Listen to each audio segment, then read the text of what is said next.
Hello, everyone, and welcome to the final match of the Red versus Blue Cyber League 2022 Invitational. I'm your host, Clint Bodungen, and with me is my usual co-host, Simon Linstead, and our guest co-host again, Eric Taylor. What's up, guys? What is going on, gentlemen? Super excited. Got the popcorn ready. Hope everyone else has as well. Got the popcorn.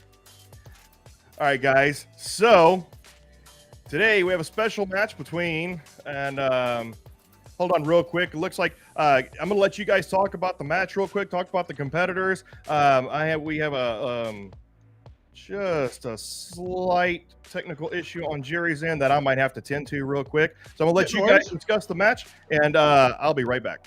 No worries. Well, let me kick off because Eric's the more technical one. So for those of you who are watching who don't know, if you want to find out more about or play this game, it's ThreatGEN.com. And if you want to see more about the 2022 Invitational, how the event's gone so far, it's eSports.ThreatGEN.com. And Eric, do you want to give an overview of the players?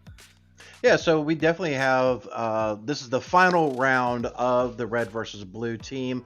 For those who are just joining it, have you been living under a rock through this thing? It's been a lot of upsets and, turnovers this game, a lot of unexpected surprises and wins by the competitors that were not favored to win by any means. But we definitely have Dr. Gerald Auger, PhD, that is playing the blue team again against Ken Underwood, who is going to be the red team. Again, if you've been living under a rock, this is a eSports game where it is a turn by turn, where you have a red team that's trying to penetrate into a network, while the blue team is actively simultaneously trying to defend against these type of attacks. And would you say, Eric, seeing as Jerry kind of works with ThreatGEN, do you think that gives him an advantage in this final, or do you think it's completely wide open? You would think that ideally that this would give Jerry a definite leg up in this type of situation. But if you ever watched Jerry's gameplays before, he does do a lot of squirrelish moves where he'll get into a network and be like squirrel and go over here. So as he's doing blue team, popcorn. As these user or as he gets into these networks, it's going to be very, very key that he stays targeted, he stays on point, and goes after the goal, the objective of defending the red team's onslaught. So Jerry's blue today, then. So he's defending today after his red team action yesterday. Correct. Okay. And what was Ken when he played you then, Eric? You were Ken red. I was red. I've been red the entire game, which is a little crazy. It's definitely not where I normally hang my hat, so to speak. Being in DFIR, we are typically the blue team coming into, well, I guess we do more and more purple teaming now, which is a combination of red and blue. As you can see, definitely have some skill sets in the blue side or in the red side as well as the blue. So definitely. I think if this game shows you anything, it's how important it is to have knowledge on both camps, isn't it? Oh, absolutely. Any real world scenario, you want a SOC analyst, security operating system analyst, to be able to know not only your blue side, how to set things up, but also now how threat actors are coming into a network to be able to protect against those type of attacks coming in. So, and that's where, I know we're going off tangent a bit, but that's why I love purple teaming so much. I think think the whole concept behind that makes absolute sense, where you're taking people through that education process, sitting with people while the attack's going on, showing them how the sim's reporting that and what's actually being experienced. It's invaluable, isn't it?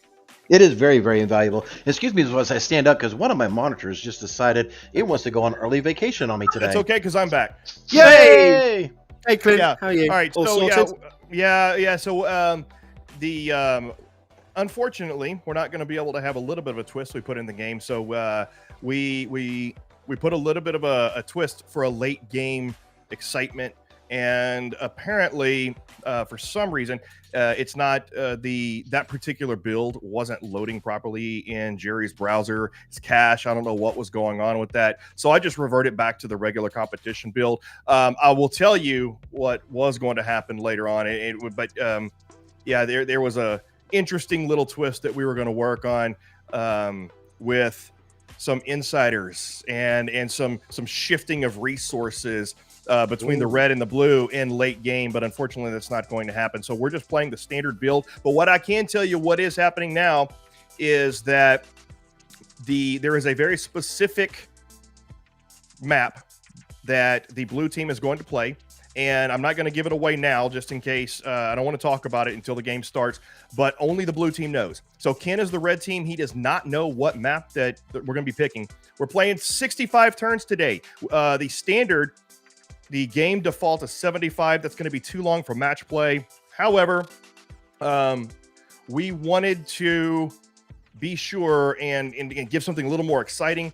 And so we wanted to make sure that we have a longer chance for a match and not the standard 50 turns. So we're going 65 turns, 60 seconds. That means this could potentially be a little bit longer than a 2-hour game if they take maximum amount of time every turn. We have another twist, though. The blue team, just like the last round, starts with 4 staff, and the red team gets to start with 6 points. So they each start with an additional resource that's going to be huge. So I think What kind of impact is that going to make, Clint, off the bat? Well, we'll see. I think that means they could both move faster right off the bat, but they're going to be playing on a bigger map. So anyway, so what we're talking about today is we do have my narcissistic view. There we go. So we got Jerry. We're getting ready to kick this off. We've got Jerry and Ken getting ready to face off for the finals. And not only that, before we get started, let's say hey to our sponsors.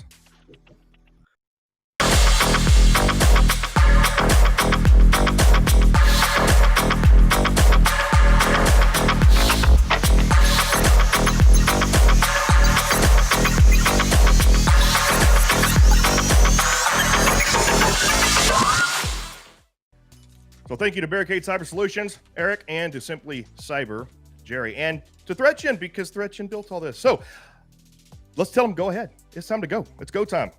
Okay, cool. Let me just drop that in the chat. Oh, you got it. Thank you, sir. Yeah, I am down one of my major monitors. I think one of my puppies decided to chew a cord this afternoon. those pesky puppies. Nice. Yeah, so Okay. every once in a while you'll see it go in the background where they'll start playing or whatever. So He's got his hoodie off. yeah, he took it off. He took it off. Here we go. They're both in the starting gate, and we're going to keep it on Jerry's stream to start with. Just waiting on them. He is blue team, and blue team always gets started. There you go. He has to click. He's clicking the large oil and gas map. He gets to start, or has to start, however you want to look at it. They're playing 65 turns on the large map, each starting with additional resources. I think they're going to start off moving a lot faster. Okay, exciting. So a bit of a switch then from Jerry being the attacker yesterday. Now back to defending again. Yeah. So starting off, I can already see Ken is over there already queuing up his resources there. But Jerry starting off obviously with the firewall because that's free. You start off with that, and then the SIM. He's already getting his threat monitoring in place, his policies and procedures on this larger map. Threat monitoring is going to be paramount. He absolutely is going to have to get visibility because I think you have you have 2 engineering workstations plus a workstation in the control zone. So plus you have the terminal server. So there's a lot of, and I don't know what Ken did because it was already queued up by the time we got over there. I think he was doing some often. I couldn't see what else though. Remind Ken to keep his action log open regularly if he's going to queue up if he's going to queue up his actions before turns, tell him to keep it up for just a minute.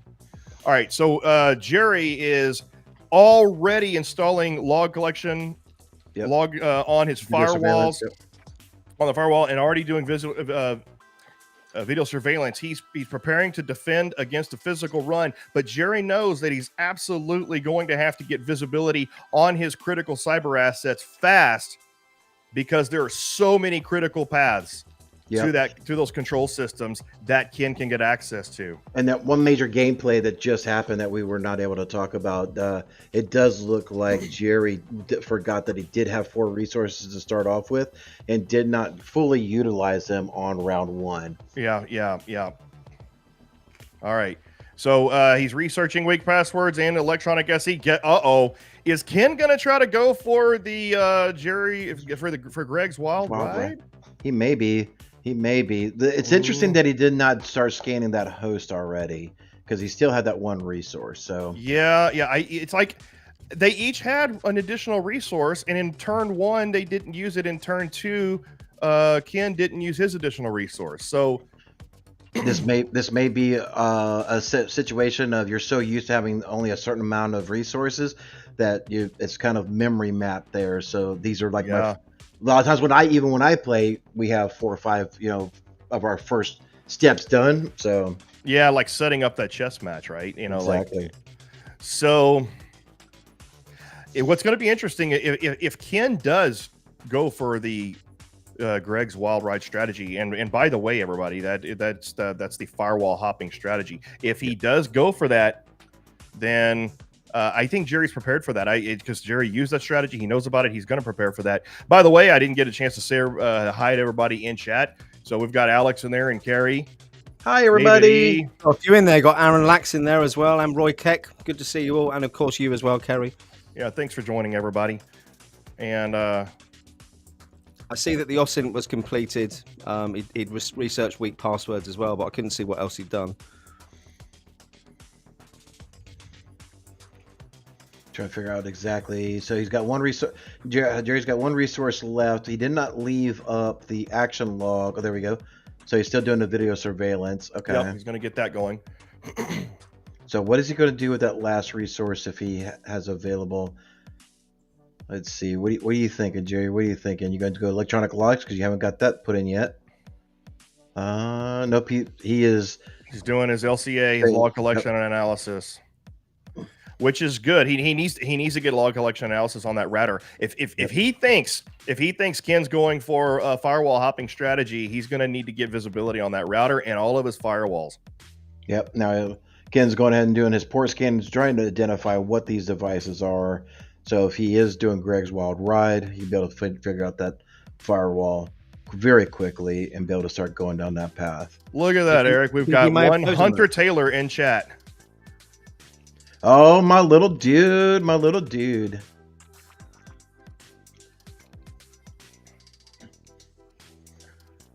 All right, what does he have going on here? I'm not sure. 2FA. Is he clicked it? Okay, yeah. So okay, now okay. That two-factor authentication is going to give him some massive security against password attacks. Yes, sir, it will. Yes, sir, it will.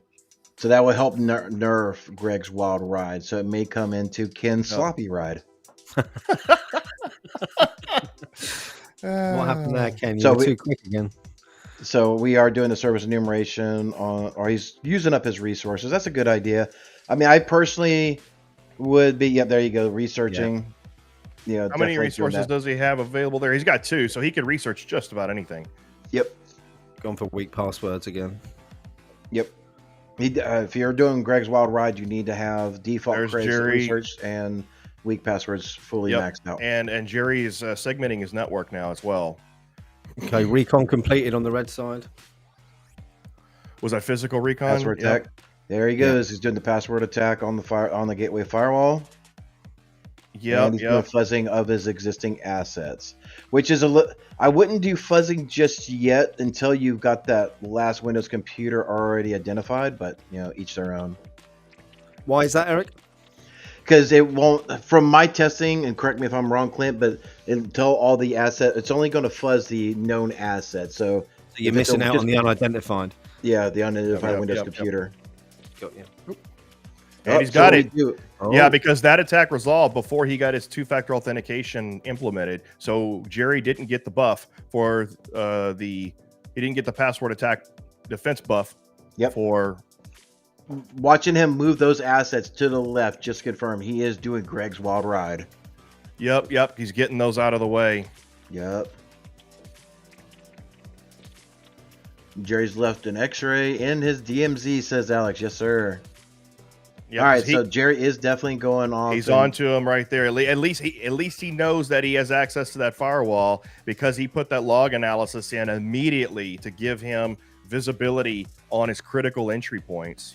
Yep, and that automatically jumps him up to his threat intel score of a 5%. So Jerry's tactic is to be able to hold this thing off, get his threat intel up to either do that or weather the storm. And so having a larger map as well as playing with more turns puts both teams in danger, right? It's harder to hold off the red team for an additional 15 turns. It is. And on the red team, you have a greater risk of falling to a threat intelligence win by the blue team. And I suppose conversely, it's the same for the blue team's profit and loss account, isn't it? Yeah. So, I mean, more turns, bigger network is a smaller margin for error. Yeah, hopefully Ken will show his he did fail that password attack. He's going to try to do, and you know why he failed that password attack? Because Jerry has that 2FA in now, which gave a buff to that defense. Yep, so he's going to have to do exploit attacks on everything going forward. So will he stick with that mindset or will he pivot? And he's going to have to get that, at least that switch. Electronic social engineering there. Yep. So if he's going electronic, then he's going to typically go with a phishing attack. Now, I want to see if he's going to gather forensics. So he went into IR mode. He disconnected. He's gathering forensics. There you go. There you go. Hunter's just asked who's red and who's blue. Jerry is blue today and Ken is red. Hunter. Jerry is going to show no quarter to anyone he finds, any assets he finds compromised. He's going to be going straight for the threat intelligence, the forensics. So I'm going to tell you right now, if Ken does not pay attention to his stealth, he's going to lose to a threat intelligence victory by Jerry. And for those who have not played, typically when you shut off your router and disconnect from the network, granted you are going to take a P&L, profit and loss hit, but because Jerry is initiating it and the red team did not bring that thing down through a brute force attack, it's not quite as much of a hit on your P&L in this game. Yeah. So what we're going to see here is he wants to compromise that router so he can get visibility to the firewalls. We saw this strategy yesterday from Jerry, and I think if Jerry, I don't know if Jerry put log collection on that router. If he did, and if he sees that router compromised, he's going to know exactly what strategy Ken is using. Yeah, I don't think he has it because that has not gone off yet. If he had the log collection and analytics on those devices, it would already show that that thing's being targeted. He's already... He's requested budget. What's his budget? That was smart. I can't see what it is. He's got 17,000 right now, and that was smart. He got compromised. That compromise gives him a slight buff to the budget request, which means he has a chance of getting that budget now. That was a smart move in utilizing his resources. Now, what we're going to see from Jerry most likely, now that he has his network segmented, and he has all of his firewalls, he's going to want to put log collection on each of those firewalls to protect against the firewall hopping strategy, Greg's wild ride. So, now he sees it's blue. You see it's blue. That means Ken now knows it's been disconnected by Jerry. He's still going to go try to attack that router. He may not know what blue is. I'm not sure if Ken has enough gameplay to know that blue means disconnected. RTFM. Very true. But then again, I've never read it either, but I don't read much. You figured it out. So, so he's doing a password attack on that remote user. That I don't quite... And he picked a user that he doesn't have advanced... Yeah, I'm not quite sure I understand that strategy. Not only did he choose a password attack on a remote user, he chose a password attack on a remote user. I guess he chose the password attack on that one because he doesn't have advanced research on those vulnerabilities. But still, he might... Yeah, I don't know. I mean, remote users could give him, a hit on the P&L against Jerry. David E from the chat, he noticed, he said that yes, Jerry did put log collection on the router. So if Ken compromises that router, Jerry will see it. So log collection will not alert on a password attack against the device.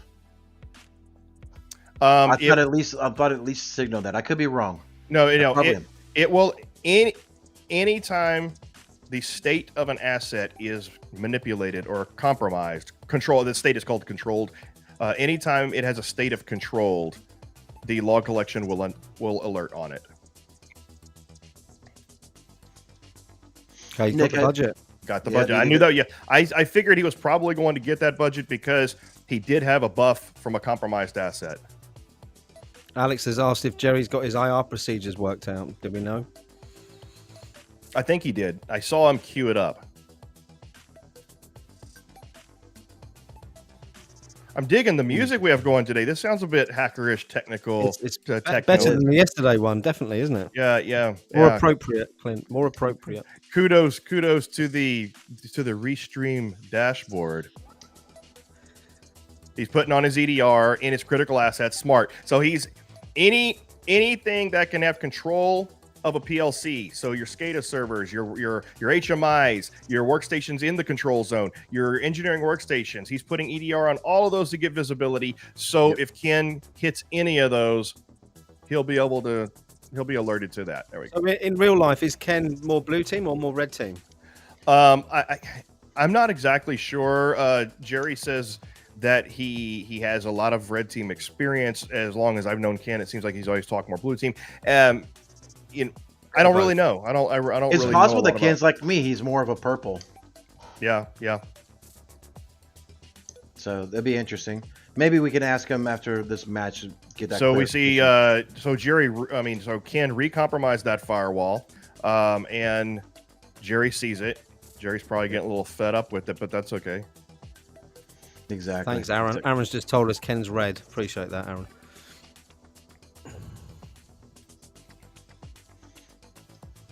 Oh, so he is a more red team. Okay, good deal. So each player is in their own wheelhouse. That's good. Good. Yeah, absolutely.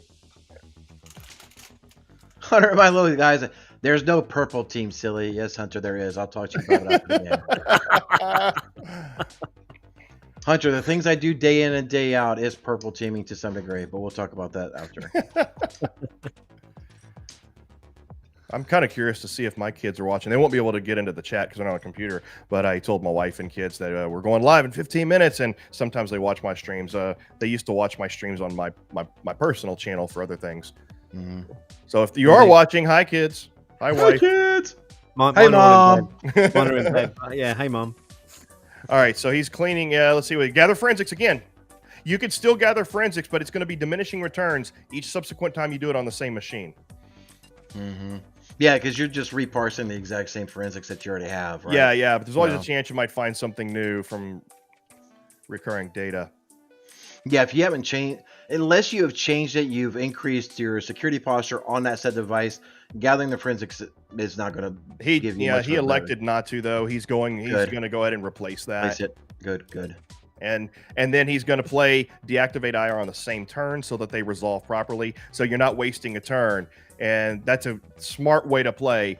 You replace the asset and then you queue up deactivate IR in the same turn so that they happen in the same turn, but they resolve in the proper order in what's called the stack. So anybody who's a gamer, especially like a trading card game like in Magic the Gathering, you'll know exactly what I mean by resolving a stack. If you're a programmer, it's the stack. It's like an array. It's first in, last out. So FIFO for those who are in the restaurant industry. It's funny how we have so much crossover, isn't it, between queue, any type of queue, any type of a buffer or a queue. Doesn't matter if it's a restaurant, a line, or in a club going into a restaurant, a line, or food line, or because the English language is so lazy. That's what it is. We use the same word for everything. Yeah, it's because it was created by you Brits. That's what it is. Right. Yeah. Gasly Joseph, that someone says magic. Yes, a magic jack is being shipped to your house. There you go. Research that one, you young buck. See if you can figure out what that one is. Us older guys know what a magic jack is. So I think Anyway, Ken's in the middle of a spearfishing attack at the moment, isn't he? Yep, that's what I was getting ready to say. It looks like the pivot has turned. It does look like Ken has removed the tactic of going with Greg's Wild Ride and has pivoted to start doing a fishing and spearfishing attacks. The social media aspect. If this does not go very well, Ken is really going to be stuck in the mud. For those who are in the South, he's going to be get stuck mud bogging here real quick. Yeah. So I'll tell you what I was going to do, what we had planned, but for some reason, apparently the build didn't work out. The build was fine. I've been using it fine and testing it fine. I think it just got caught up in Jerry's cache. He didn't clear his cache properly.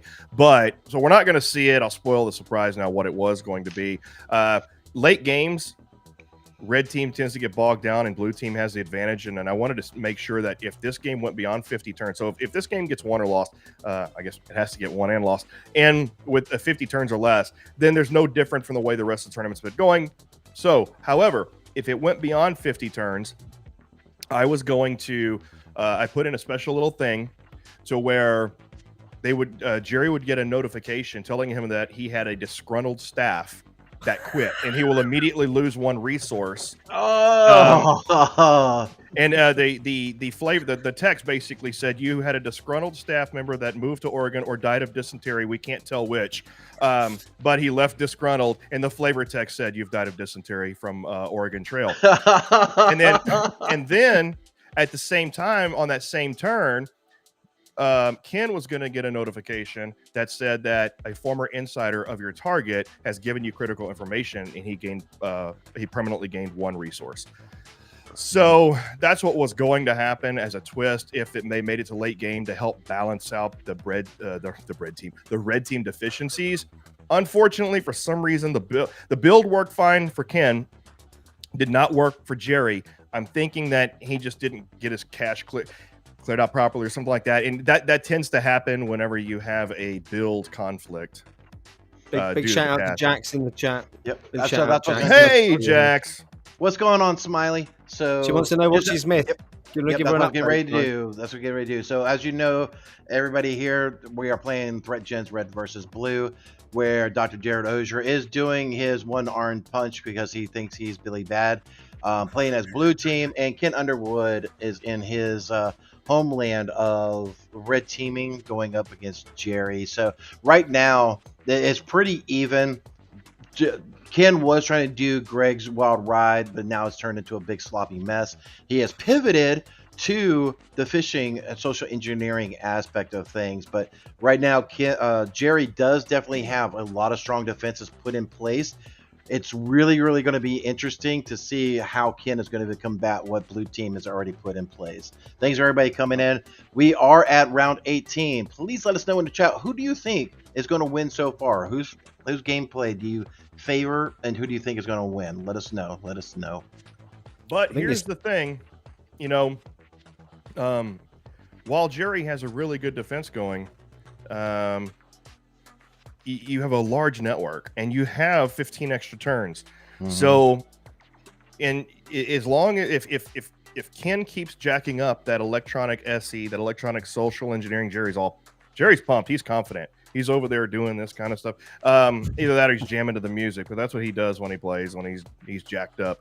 Anyway, he's all jacked up on Mountain Dew. Anyway, so I think that Ken still has a lot of opportunity. It's only turn 19. There's a lot of time left for Ken to get something going. And with this large map and 15 extra turns, it's quite possible, especially if he gets that electronic SE really jacked up and really maxed out, then there's always an opportunity. There he goes. He's got that firewall again. He's like a gnat on that firewall. Yeah, he's definitely splitting his tactics a little bit. He's definitely still doing, researching his, social engineering. He is popping that gateway, because he is stuck. He is behind the 8 ball a little bit. And Aaron in chat has just brought up something I was going to mention, that I am surprised that Ken has not tried at least to recruit other hackers yet.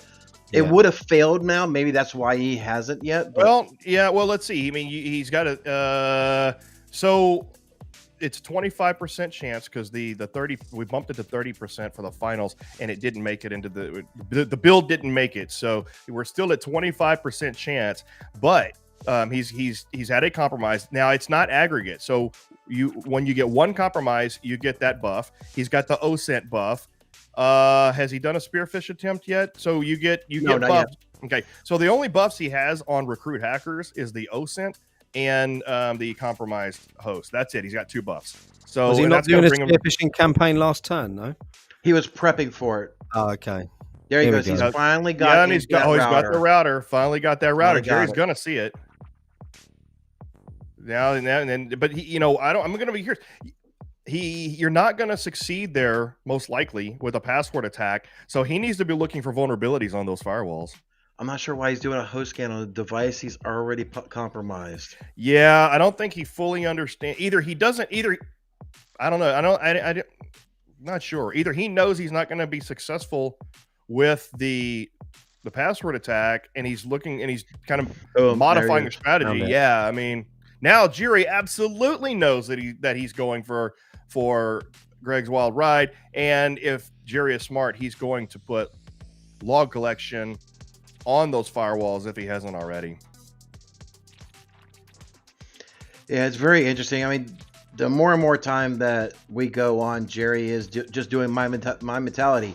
You're going around, you're securing everything, you're doing everything you need to do inside the environment, and then you're going to start stacking on the security layers, right? You're monitoring everything you got, you're securing everything you got, then you're going to build on that security layer. So it's going to be really, really, really hard for Ken to, once he really gets to the security awareness training for phishing, Ken really should be so knee deep in phishing attacks right now. But we'll see how this thing plays out, right? We've seen stranger things happen. Well, and here's the thing, that I don't know if Jerry queued up. He did not. I'm looking over there right now. So he activated IR, and we're gonna wait and see what happens. Whenever here's his turn right now. I'm gonna see if he should be doing forensics on that router. And there's a switch there he's got now. I didn't notice that Ken was going for that switch, which I don't understand that move. Since he's already we'll see. I mean, that's going to give you visibility over everything there. I'm not sure that was a good move, but all that's going to do now is, if Jerry's smart here, he's going to do forensics on both the router and that switch now, and that's going to start pushing that threat intelligence up. I think Jerry's going to end up winning this with a threat intelligence victory. Yep, because we already had 25%. Sorry. So yeah, Ken is not focusing on stealth, and we'll see. I mean, that's what Jerry needs to be doing. He needs to be doing that forensics.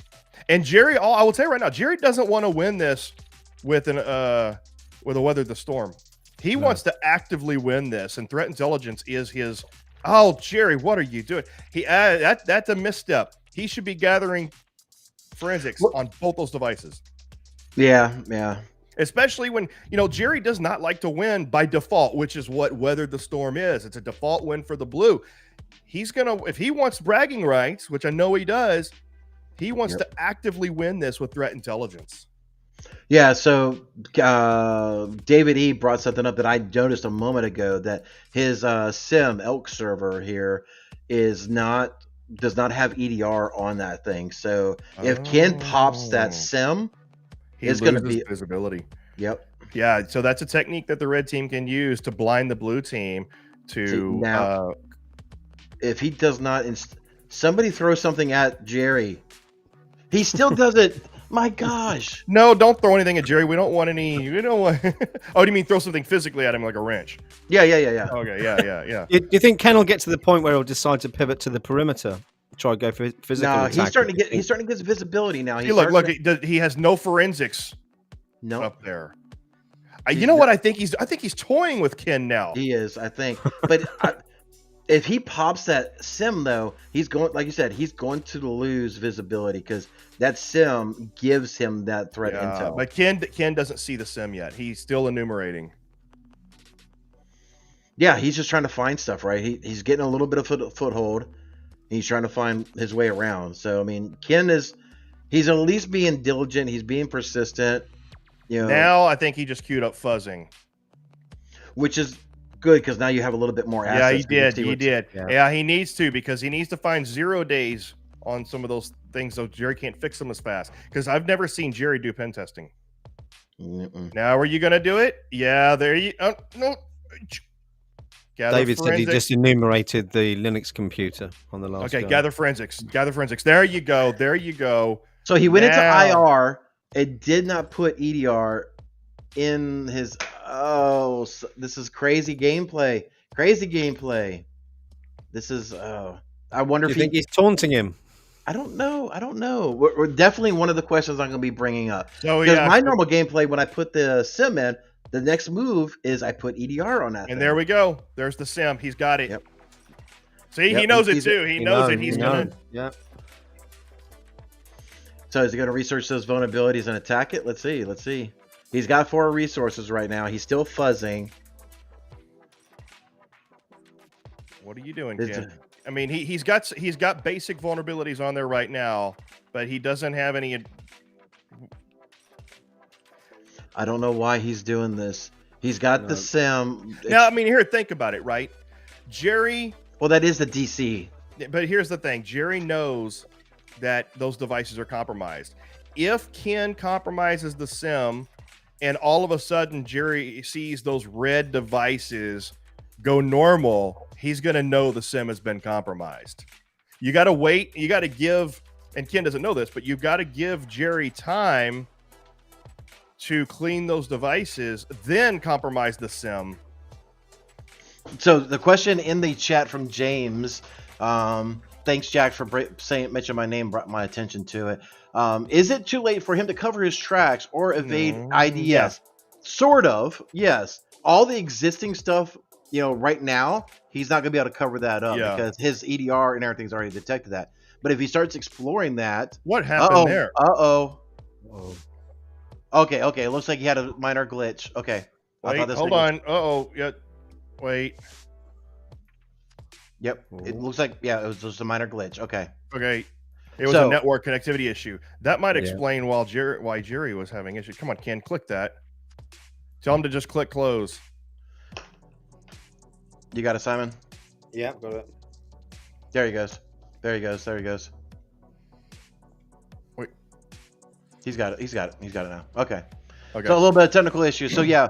That's what happens. That's what happens when you lose connectivity during the game, folks. Yeah. But to answer the question, if he starts exploring IDS and starting to cover his tracks, he could go from this point forward. Think of it like your health insurance or your car insurance or whatever. Anything that happened in the past is not covered. Anything going forward would be potentially covered. Good analogy. That is a good analogy. Yeah. Got to watch out for those exemptions as well and So, exclusions. David E, I want to disagree with you. You brought up a point. DC is sort of useless All right. except for P&L. But what about if you're able to harvest the credentials from the DC? Tell Jerry. Yeah, Jerry didn't know that the game was reconnected. There we go. Okay. Yep. Yeah, I'm watching them both right here, so y'all see my head go do-do-do-do-do-do-do-do-do. Look like a bobblehead. Exactly. You're an ET bobblehead. E.T. phone home. Eric, You're lucky, Anyway, you're lucky that your children haven't stolen your spare screens like mine have to use with their Xboxes. No, I steal theirs. So I'm looking. to catch up, did I see David E? No, Ken got that sim. I have not seen that populate through yet. Let's see. No. Sorry, we've been doing a little bit of chatting there. Hunter, we don't have a clear person who's in the lead. Ken does definitely have a foothold, is gaining traction. We are seeing a little bit of network connectivity. Jerry is gone. Jerry is gone. He got completely disconnected. Yeah. Jerry got disconnected. He is back. That's a network issue. He's having network issues. I'm thinking that might be to tell Ken to pause. I'm not sure if that's a network issue or not. I mean, Jerry has not dropped his stream at all. Thanks for joining us, ladies and gentlemen. As you can tell, we do have a little bit of a network issue. So sorry for the gameplay pause in the gameplay. We do have two competitors that are here playing Red versus Blue, which is a play-by-play simulation of threat hunting and attack simulation in an eSports style. We are. It could be. It could be though, Eric, as Roy said. Maybe Ken's strategy is a deny the service attack. Yeah.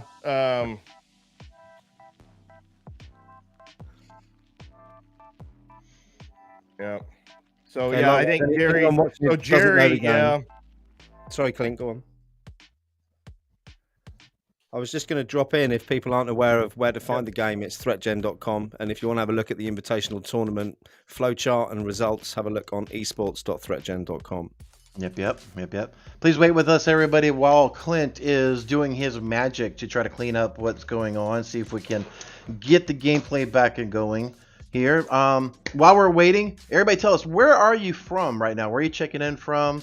Tell us what part of the world we are here, right? So I personally am in South Carolina, right outside of Charleston, right next to Jerry, even though we're 2 towns apart, known each other for a little over a year, and we still have yet to meet yet. Simon, where are you from? I'm in Norfolk, but Norfolk, United Kingdom, so in England. Oh, gotcha. Wait. Gotcha. Hunter says, in my house. Yes, literally the other room over. Right. So yeah, Clint's going to drop off stream. He's going to do the technical stuff, as the CEO of ThreatGEN. I don't know why I'm all big. Kerry, yes, I miss South Carolina. Hey, plane trip, man, plane trip. Jax is in Colorado. She loves Colorado. She used to live there for 10 years.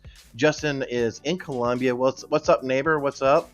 Do you know what's crazy, Eric, is that Jax and I have actually met. So I went over to San Francisco for our SAC this year and had the pleasure of meeting Jax in person, which was amazing. That brings up a good topic. I was sitting there, I was going to put a post out on LinkedIn and Twitter, but let me ask you and the chat here.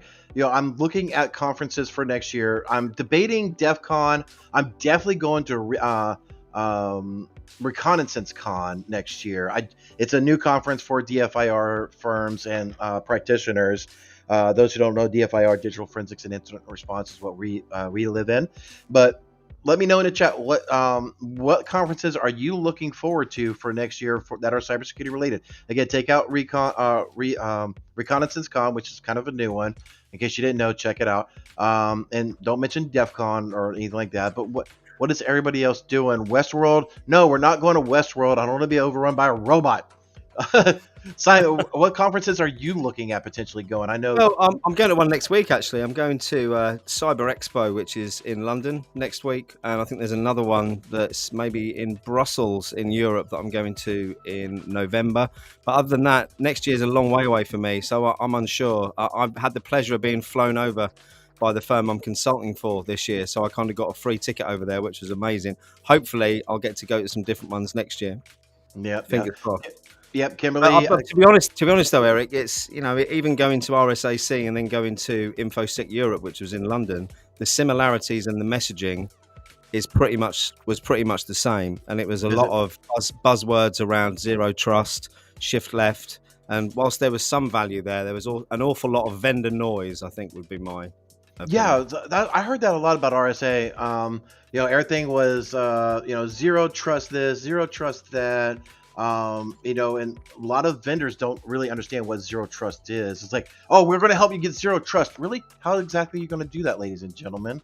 You're going to give me zero trust in that particular application that you're doing, but you're not helping the organization as a whole into zero trust. So, Wild Hacking Fest, I was scheduled to go this year, but because of some procedures for a little dude, I had to back out at the last minute, so I will not be going to Wild Hacking Fest this year. I need to jump in quickly because Hunter's asked a very good question. Do you think you'd be good at this game? I think you'd be awesome at this game, Hunter. If you're anything like your dad, you'd be very good, I'm sure. Yep, we'll be getting him on the account here soon. So we'll be. How old is Hunter? Hunter is 13. 13. I've got a 13-year-old too, Hunter. I just brought him back from boxing training earlier on this evening. That's what he's been doing tonight. Punching bags. Yeah, Jax, I don't know. I am not going, unfortunately, this year. I had everything planned. reservations, plane trips, all that, and like I said, had to pull out, but no biggie. Next year definitely consider it. Definitely family first type of thing. So got to take care of little dude, make sure he gets things taken care of. So that's the reason why. But anyway, Absolutely. this game may get called on a technicality. Hunter. I knew I was gonna get him. So there's a running. So there's a joke in the back that I'm always messing with Hunter. Those who don't know, Hunter Taylor is my son. He's my youngest son of 2 boys. He is proudly 14, but I'm always messing with him that he's 13. And I actually heard him screaming in the other room, "Dad!" Yeah, I'm always messing with him. It gets him every time. But anyway, it's what dads are for, Eric, isn't it? That's what dads are for. Yeah. So you think this game might be killed? Does that mean we have to call a winner, or is it going to be rescheduled? Do you think? I don't think there was enough data from both players to really call a game. So I do think this will have to be potentially. Let me jump in real quick. Please. Yeah. So, all right. So this is an issue that was caused by the build. Remember we said this, so there was some sort of build thing going on with Jerry's browser. We're finding out. So Jerry was clearing his cache, but he wasn't restarting his browser. And so if you restart your cache and do not restart your browser, it can cause issues. And I think that's what was going on. That's why we had the issue. Ken loaded fine. Jerry didn't. He cleaned his cache, but didn't restart his browser. And so that's why he was having issues with the build. And he restarted his cache. It worked, but when he was playing the game, you saw he got booted out to the login screen. That happens when you log in twice, or you have corrupted browser cache and there's a cookie in there, and it thinks that you're logged in twice. That's exactly what happened to him. Now, there's no way, if I remember correctly, there's no way to bring him into a game that's currently in session, right? Correct. So, because it looks like right now Ken still has his session going, but you can't bring a player into an existing or reconnect into that session. Can right? Yeah. We right now we don't have it into the. You've got a quick message actually there, Clint. I don't know if you've seen it. Yeah. Hold on, real quick.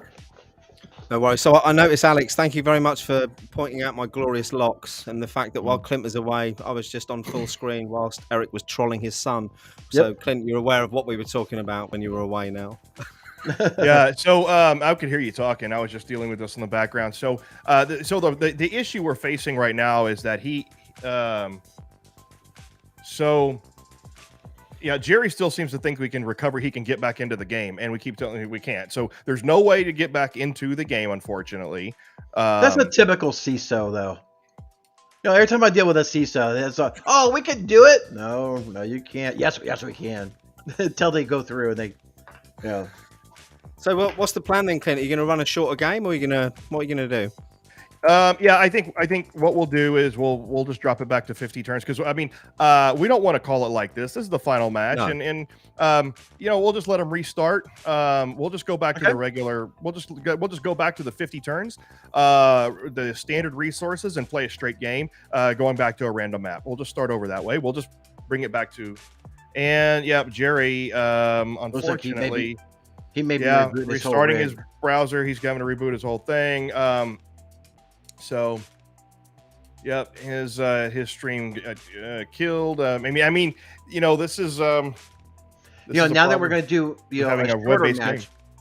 Now that we're doing a shorter match, will the map still be the same, or are they going to do a random map? I'm gonna have them do random. I'm having to do random. So anyway, but this is let's see here. We could just. I think we're going to restart Jax. Notice that you put Bummer in there. I think we're going to get it restarted again. So. Yeah, the gameplay was definitely interesting so far, right? So it was, Ken was starting to get a little bit of footholds. He was starting to make some lateral movement. All right, Jerry is back. Yep. He was definitely getting back up, and Ken was definitely getting a foothold and doing that lateral movement. Was attacking the sim. So it. Really sad that we have to do this. It was really starting to turn into an interesting, but Ken has definitely got a chance to play a little bit more, and may be able to, expedite his things. If Ken gets a quick red team victory now, Jerry's never going to let it go. You know that? No, he won't. He won't. I had him. Again, typical CISO, right? I love giving him trash. I can't comment. I'm interviewing CISOs on my show at the moment, so I can't say a bad word, Eric, or no one will come on. You'd be like, current company excluded, naturally. Thank you. Yeah, thank you. Alex, yeah, definitely. It was being a good run, right? So just to circle back a little bit while the technical issues are being going back through. I didn't see what everybody was potentially. I know Kerry said he wishes he could go on some trip, and some RSCA conversations and some Wild Hacking Fest. What's everybody else considering next year? What's everybody considering for a conference? Aaron wants to go with me on 20 to 20. I don't know who you are. I'm game. I don't care. Aaron's a co-host of mine in the InfoSec Live community, and he's also a bit like you, blue team, but he'd give you a good game, definitely. We'll sort Aaron, that out another time, Aaron. Yeah, so set up the introduction, or just email me or whatever. We'll set up a game. I know me and Jax are going to potentially do a playoff on independent streams, not part of the. All right, we're back in. I let him know. No. Tell him no. Tell him stop. Right, I'm on it.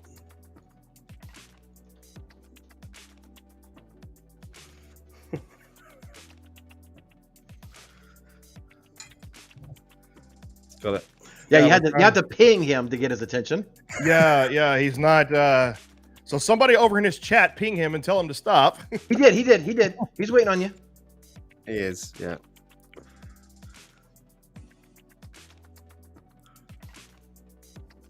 Yeah, unfortunately can't talk to him. We have to chat with him.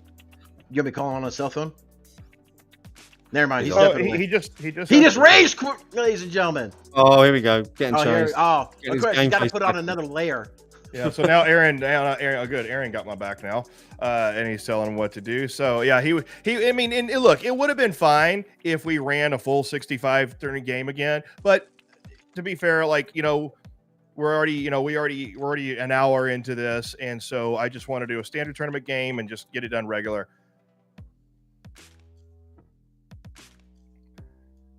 All right. For anyone who hasn't seen this before, or you've only just tuned in, if you want to catch a real game yourself, you can play at ThreatGEN.com, or to have a look at the 2022 Invitational Tournament, check out eSports.ThreatGEN.com.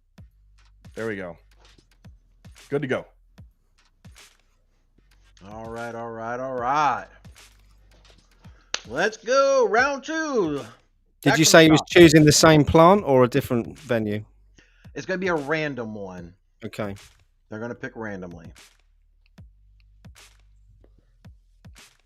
So what's Ken hoping to see here then? What would be ideal situation for him? Another crash by Jerry. A win by default. Thank you, Mark. All right. What, did Ken disappear? No, Ken's there. Give me a second. I'm pinging him. Just had my coffee delivered. I'm ready for round 2.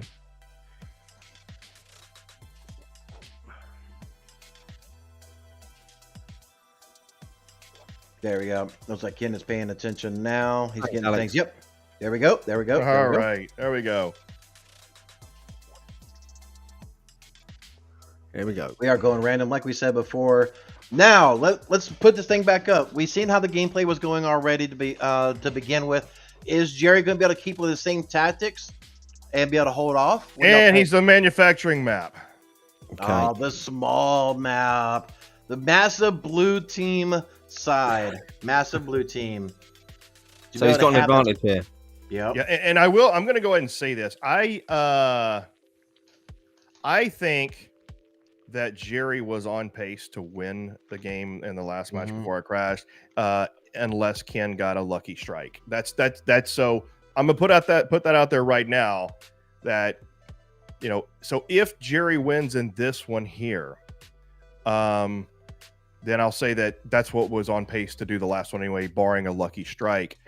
If Ken wins, then I will say tough break by Jerry. But I mean, That's what you get for not restarting your browser when you refresh your cache.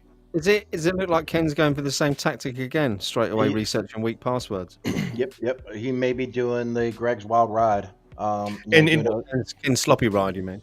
Yeah, and by the way, and I'm just going to mention this. So that was not a bug that happened. Okay, that was an issue with anytime you run a browser-based, memory-based program, and there's a binary executing from your browser memory, which is the way the game runs.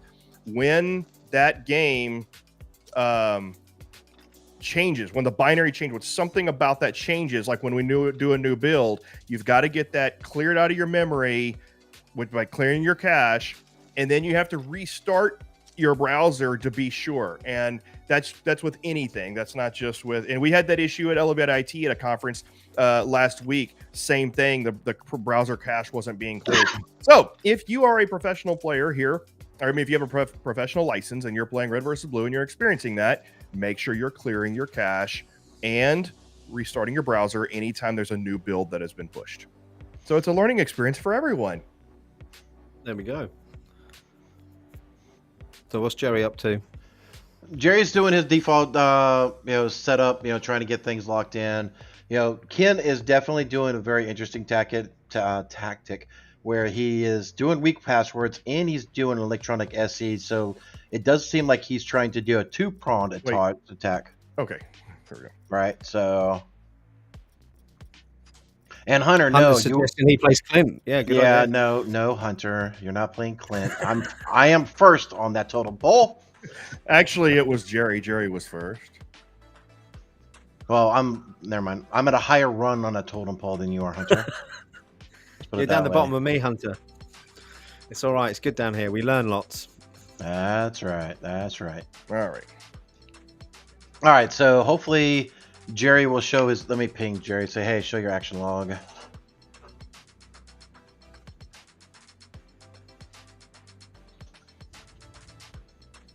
Those who are just joining us again, sorry, just to reset the room real quick. We are playing Red versus Blue, a turn-by-turn simulation game where you can learn how to be a red team or blue team or being able to defend each other in a step-by-step simulation game.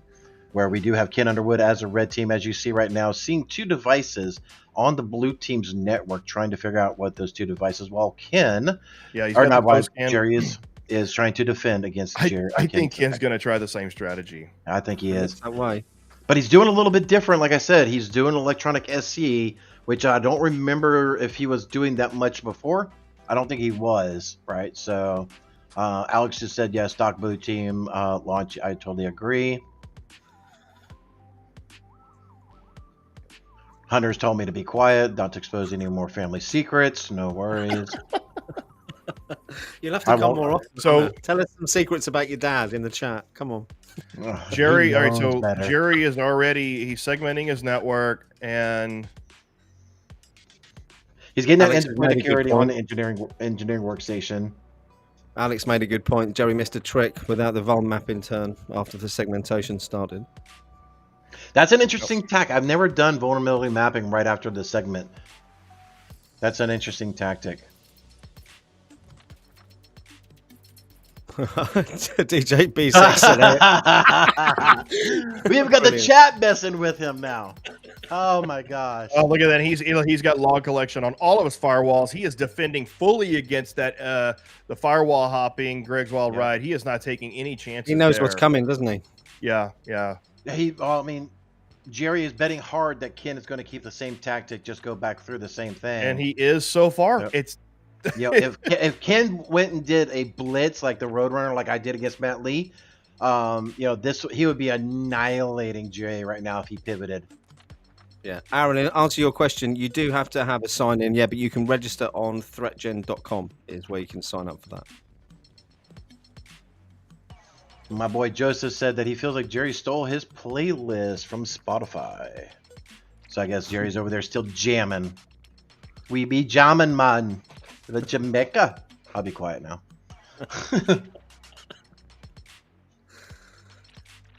So, all right.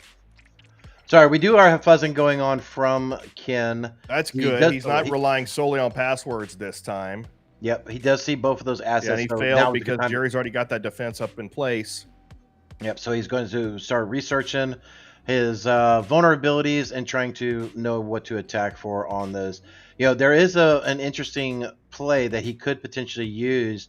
Granted, this is a smaller map, so I don't think this particular situation will warrant. But on the bigger maps where you have more remote users, being able to compromise those remote users, do data exfiltration, and extract data could do a massive hit on that P&L on those remote users. Because those are typically one of the last ones that blue team give a darn about, right? So Yep. So he's got his 2FA queued up. So the password attack was just unlucky because he did not have the two-factor authentication yet. So that was just really unlucky on Ken's part. Yeah, I think I have to. Okay, perfect.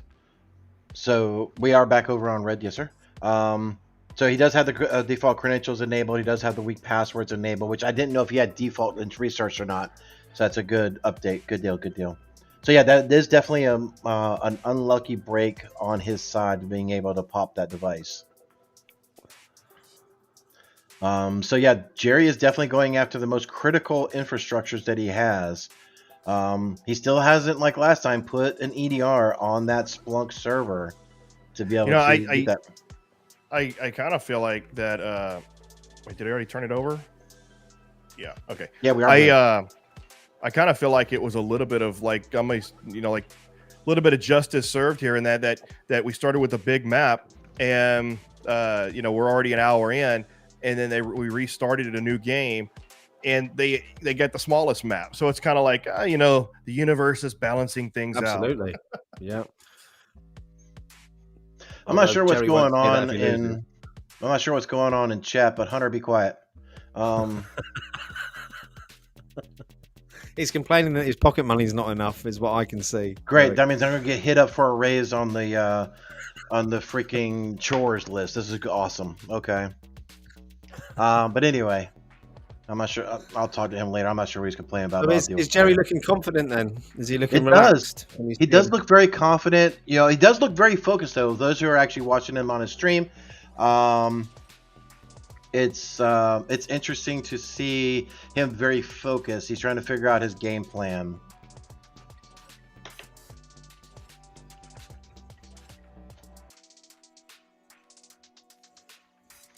Yeah, he's just going to go systematically. This is Jerry has at this point.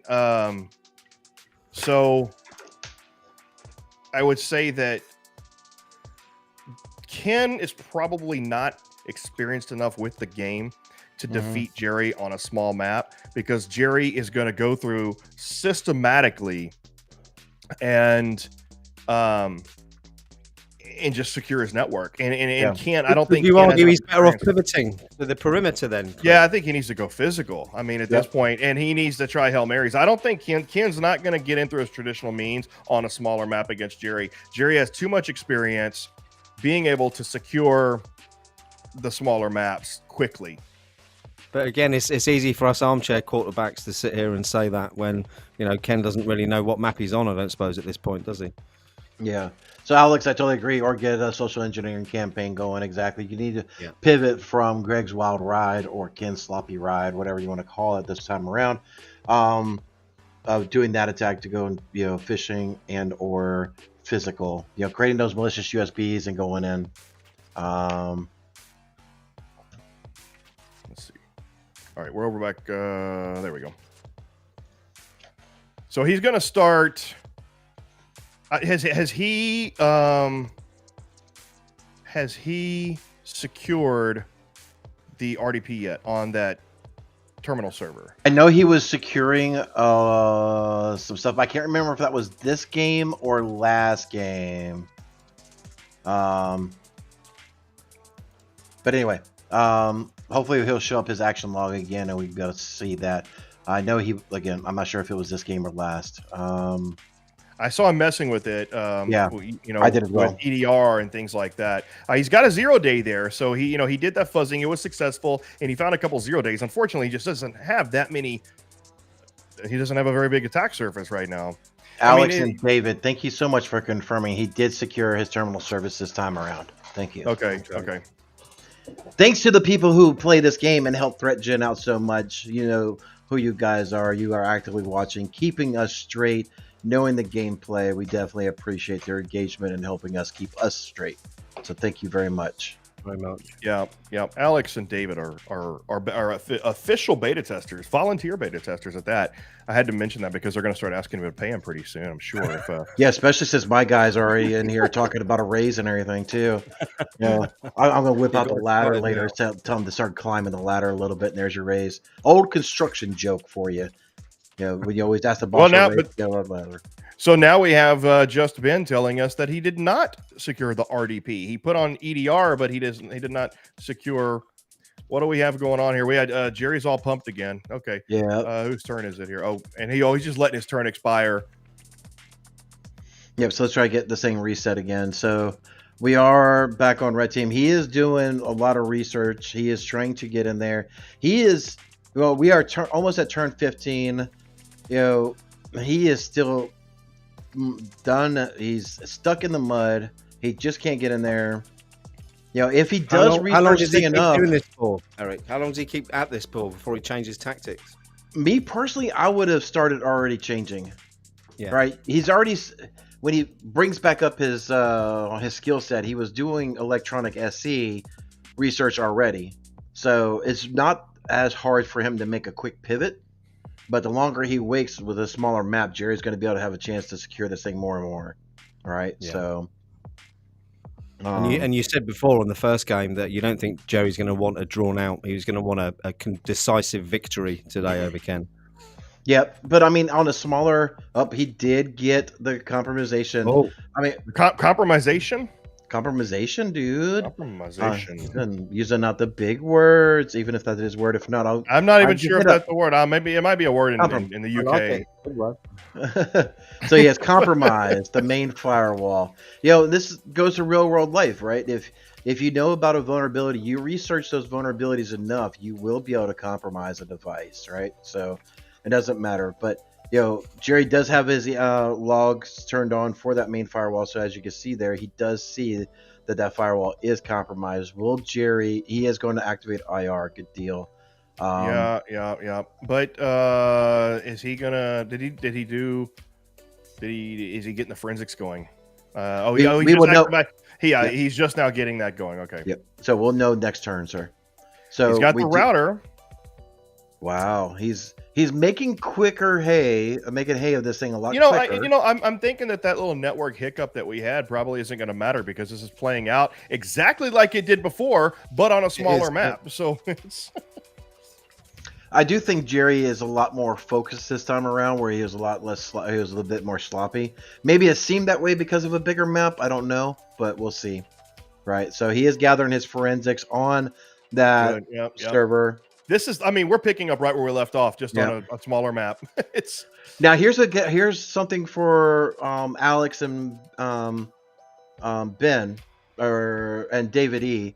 If I'm not mistaken, when you do your gather forensics and you're running a clean asset, does that not nerf each other out? You can't really clean an asset and gather forensics in a real world scenario. If you have to let the gather forensics play out, resolve, and then clean the asset. Now, in real life, yes, it can be done, right? And so, but it has to be done in sequential order. You can't clean the asset and then do forensics in real life, and you can't do it in the game either. So, but if you do it in proper order, you can absolutely go in, gather forensics, and then just wipe the hard drive, clean it, or whatever. Yep. Now, cleaning the asset here is actually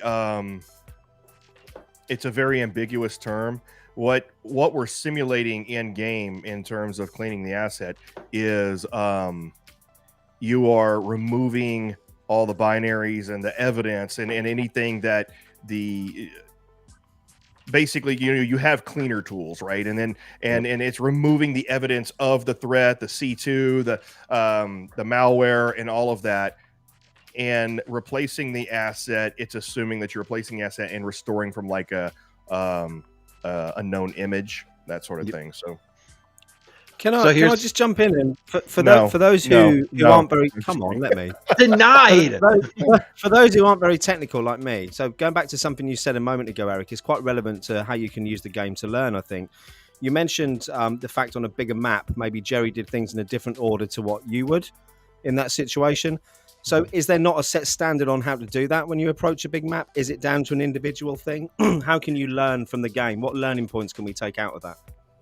So it really, again, on the map, you have more assets that could be easily leveraged against you and bring down your organization, right? So if you had a smaller manufacturing location, you're not going to worry about all the doodads and bops as much as you would as your main manufacturing plant. So your attention to stuff is, definitely there. I do see that Jerry is slapped out of money. He's going to run a clean asset and be at $0. But he's got a vulnerability assessment done, so. But this is going to kill him for 3 turns. Yeah, he's going to have to. Yeah. He should have requested a budget ahead of time. He should have seen that because, I mean, you've got vulnerabilities identified, and you have compromised assets. You have a lot of buffs available to you to get that budget. Yep. So yeah, he is putting in the request budget. Okay. So disconnect clean asset, and that's going to take him out. So he is going to be disconnecting one of his switches, which is going to start affecting his P&L. His threat intel score is at 15, but Ken still has a foothold in here. He still has that one router switch, but because the server firewall has been, that one has been disconnected, but his scope and limit is very diminished right now. So how is Ken going to do? So he's going to try to expand his reach by going through the various switches, which is one of the game tactics I was playing with if I got to this level, was come in, compromise all the switches, because switches are typically the last thing that blue team will go in and secure. And as the blue team is cleaning up their normal assets, I was going to just keep repopping devices and just keeping them busy was one of my tactics I was going to do. I don't know how well that'll worked, especially in a 50 turn round, because most of my tests, it took about 60 to 70 turns to get it, but I was getting there on the testing. But anyway, I thought that he was gathering forensics, and I don't see that. So no, he ran out of money, right? So, so you're not going to be able to do that. Yep. So he's going to reconnect that server firewall, bringing the rest of the network back up without being able to clean that asset at all, right? So Ken's going to start having visibility again here in another turn.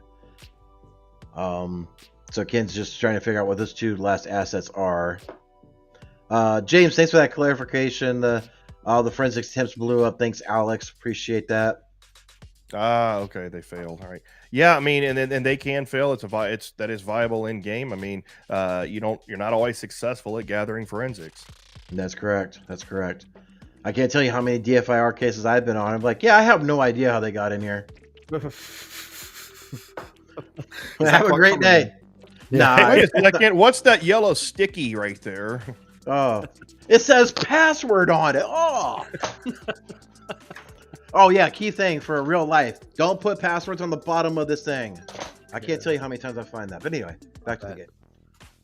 I'm pretty sure he's going to get his budget. I mean, he's out of money. If he doesn't get his budget, that is going to be the most unlucky budget roll I've ever seen, because he's had several compromises. He's got vulnerabilities identified. He's probably got the maximum budget buff right now that you can get. Mm-hmm. Yep. So Ken is down to 1 compromised asset. Just that one Cisco router there, or switch. So now he's going to recruit hackers, something that he did not try to do last gameplay. Ken did on this turn. Yeah, he got it. I'm not surprised he got it. Ken has definitely had more compromised assets and things of that nature this time around. So him being able to recruit hackers will probably fare out better this time around. You know what I'm waiting for?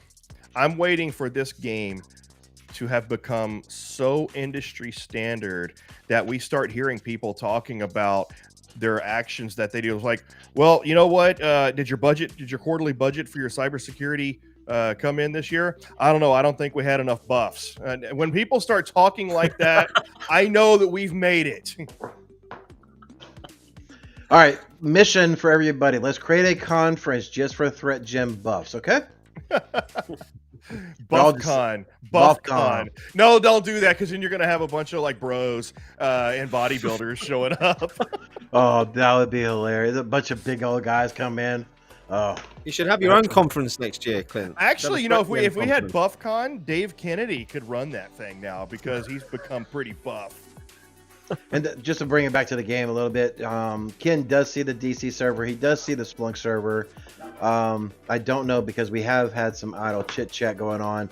If Jerry has secured those 2 devices like we typically do in the industry, so Jerry did get an asset replaced over there. Do you want to go back over to blue team, sir? Because it is that turn. I was caught up in looking at Ken's assets there.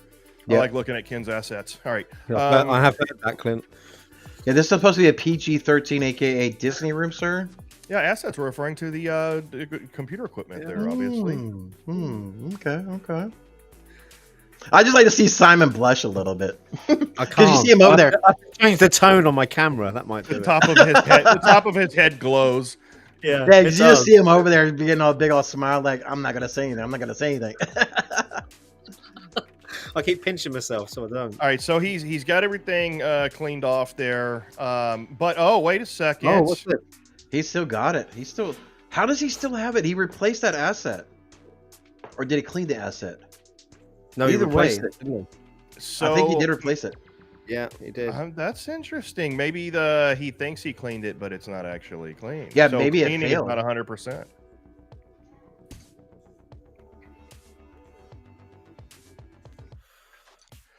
He's found it now. Maybe there was overlapping. I don't know. Yeah, I don't know.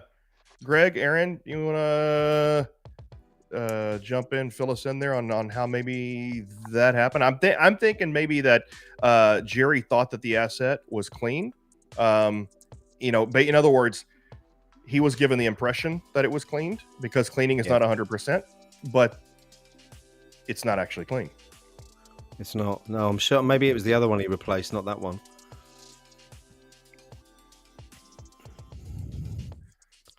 Aaron, what is it? Yeah, exactly. That's what I was saying. Cleaning isn't guaranteed. So even though it gave the appearance that it was clean, it was not in fact clean. So Jerry is given the impression that it's cleaned, but it's still compromised.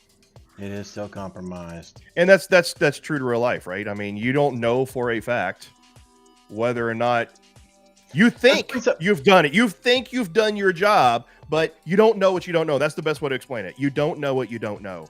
So in this game, in real world, you would start seeing, weird things happening on these devices that were still potentially compromised. In a blue team scenario where you think you have a device completely cleaned up and it shows clean on your side, how would the blue team in this game be able to redetermine that device is actually still compromised? Good point. I don't know if they can actually. I think, and Aaron, you can answer this one. I think that there is essentially a re-roll every turn to see if it rediscovers it. Or good point, Alex. Threat hunting. You can also do threat hunting. There we go. That actually is real world. So by doing threat hunting on your, okay, makes sense. That makes sense. So just so everybody knows, Jerry's not going to see these devices still being compromised without doing some sort of threat hunting, right? So, and Aaron has confirmed that EDR will continually try to rediscover it every turn, just like I said. Okay, there we go. Going back to Ken. So, I mean, Ken has that advantage right now of he's got the router. Jerry doesn't think he has the router. Now, but what Ken is not doing is he's not researching persistence and he's not trying to be stealthy. No. So, Is it too late for him to try and do the evade now, or? We're at half the game's gone. So, at this point, it's getting to be too late to pull anything stealthy with P&L. I mean, you in this game, you want to try to be stealthy for two reasons. Number one, because you're eking your way over to the control systems for a surprise attack that they're not expecting because they don't see you there, and or B, you want to compromise a whole bunch of assets, staying hidden while you're dropping that P&L, and then boom, massive ransomware attack. Yeah, or as David says, not too late, but he doesn't think he has the experience. Yeah, and that's kind of where I was going with that. Yeah. You're being more polite though, Clint. We are halfway through. Which is not like me at all. No. I was just going to say that. We are halfway So I suppose, through.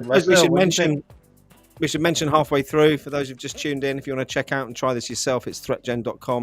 And if you want to see how the tournament's gone so far, this is the final game. Have a look on esports.threatgen.com. Yep, so there it is right there. ThreatGEN.com is the official platform for the esports, the league that we have here. It's the Red versus Blue Cyber League, and this is and you can find everything at esports.threatgen.com. I think, Aaron, I mean, that's my tactic: get in the building, get into the network via IoT or weak user and kill them. But I don't think we're going to see that with Ken today. I think he's going to stick to his guns.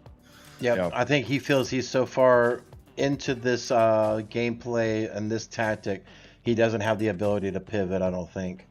Or at least that's his mindset right now. I mean, he's kind of stuck on that one switch. I did miss a couple turns there. Sorry for my absence. But has he been trying to attack the... So it does look like he's actually researching some more devices. Trying to get more lateral by doing it. So he's queuing things up. I was just looking over there. Ken is over there looking around and queuing things up. Because Jerry's just kind of going about, and he's just now doing a security awareness training. Now with 2FA in place and security awareness training in place, that's going to pretty much all but do it for any type of standard social engineering or password attacks. So at this point, Ken needs to go physical. I mean, he still has. So look, if you look at the screen here, Jerry doesn't see any of the devices that Ken still has control over. So right now is when I would say research persistence, do covert attacks. But I mean, Ken has no way of knowing right now that Jerry doesn't see him.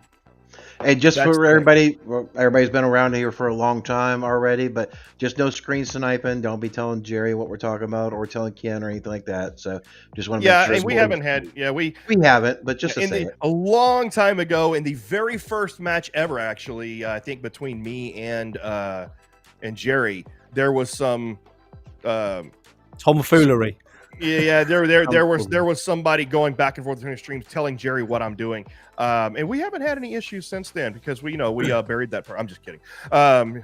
We buried that issue. Jax mentioned that he doesn't have EDR on his machines. Not on everything. No, he does not. No, he's got it on some of his most critical, but he does not have it on everything. I know he doesn't have it on his Splunk server, which is his SIM. I don't think he has it on his DC. I could be incorrect. Is that because he was trying to defend the wild ride, Greg's wild ride tactic earlier? Maybe. Yeah. I mean, if he was smart, he would have, because he saw that happening on the first game, and he's seen evidence because of the compromised router that he's doing. This is going to be an interesting gameplay, Clint, because Ken is firing up to do a spear phishing attack, and at the same time, Jerry is doing his security awareness training. So it's who gets there first. Yep.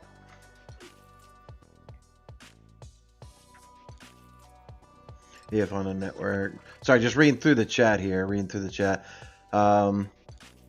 At Jax, those are CRAs. I'd rather go play in traffic than deal with those. So hats off. Literally, hats off to you, ma'am. So I would EDR everything. I mean, Jax, I definitely would EDR no matter if it was a big or a small map. So it's interesting. I saw Jerry reading the manual on the internal vulnerability assessment, and then I think he just played security skills training. The reason why he's doing that is because security skills training unlocks three things: threat hunting, internal vulnerability assessment, and internal pen testing. What that means, when you're doing it internally, costs you less money because you can do it with people. Yep. Okay. But Ken's spear phishing attack failed. Then it did. Yeah. So will he do it another turn because a lot of times, doing the first time doesn't work, doing the second time may not work, but doing 3 consecutives That's typically unlucky. get there, right? So he is doing his research. He is trying to persistently go after these devices. And I do think we are pretty much at a spot where things really did leave off, where Ken did have his foothold into some things, but just not able to really make traction into, many other devices, just like last time. So while we had to reset the game, I do think the gameplay has turned out about the same to this point. Yeah. I don't think. Yeah. I'm a little disappointed that we didn't get to the point to where we could see my little trickery go off, but that's fine. But I agree that he's got another device there, but I agree that this is playing out exactly like the first one was. Yep.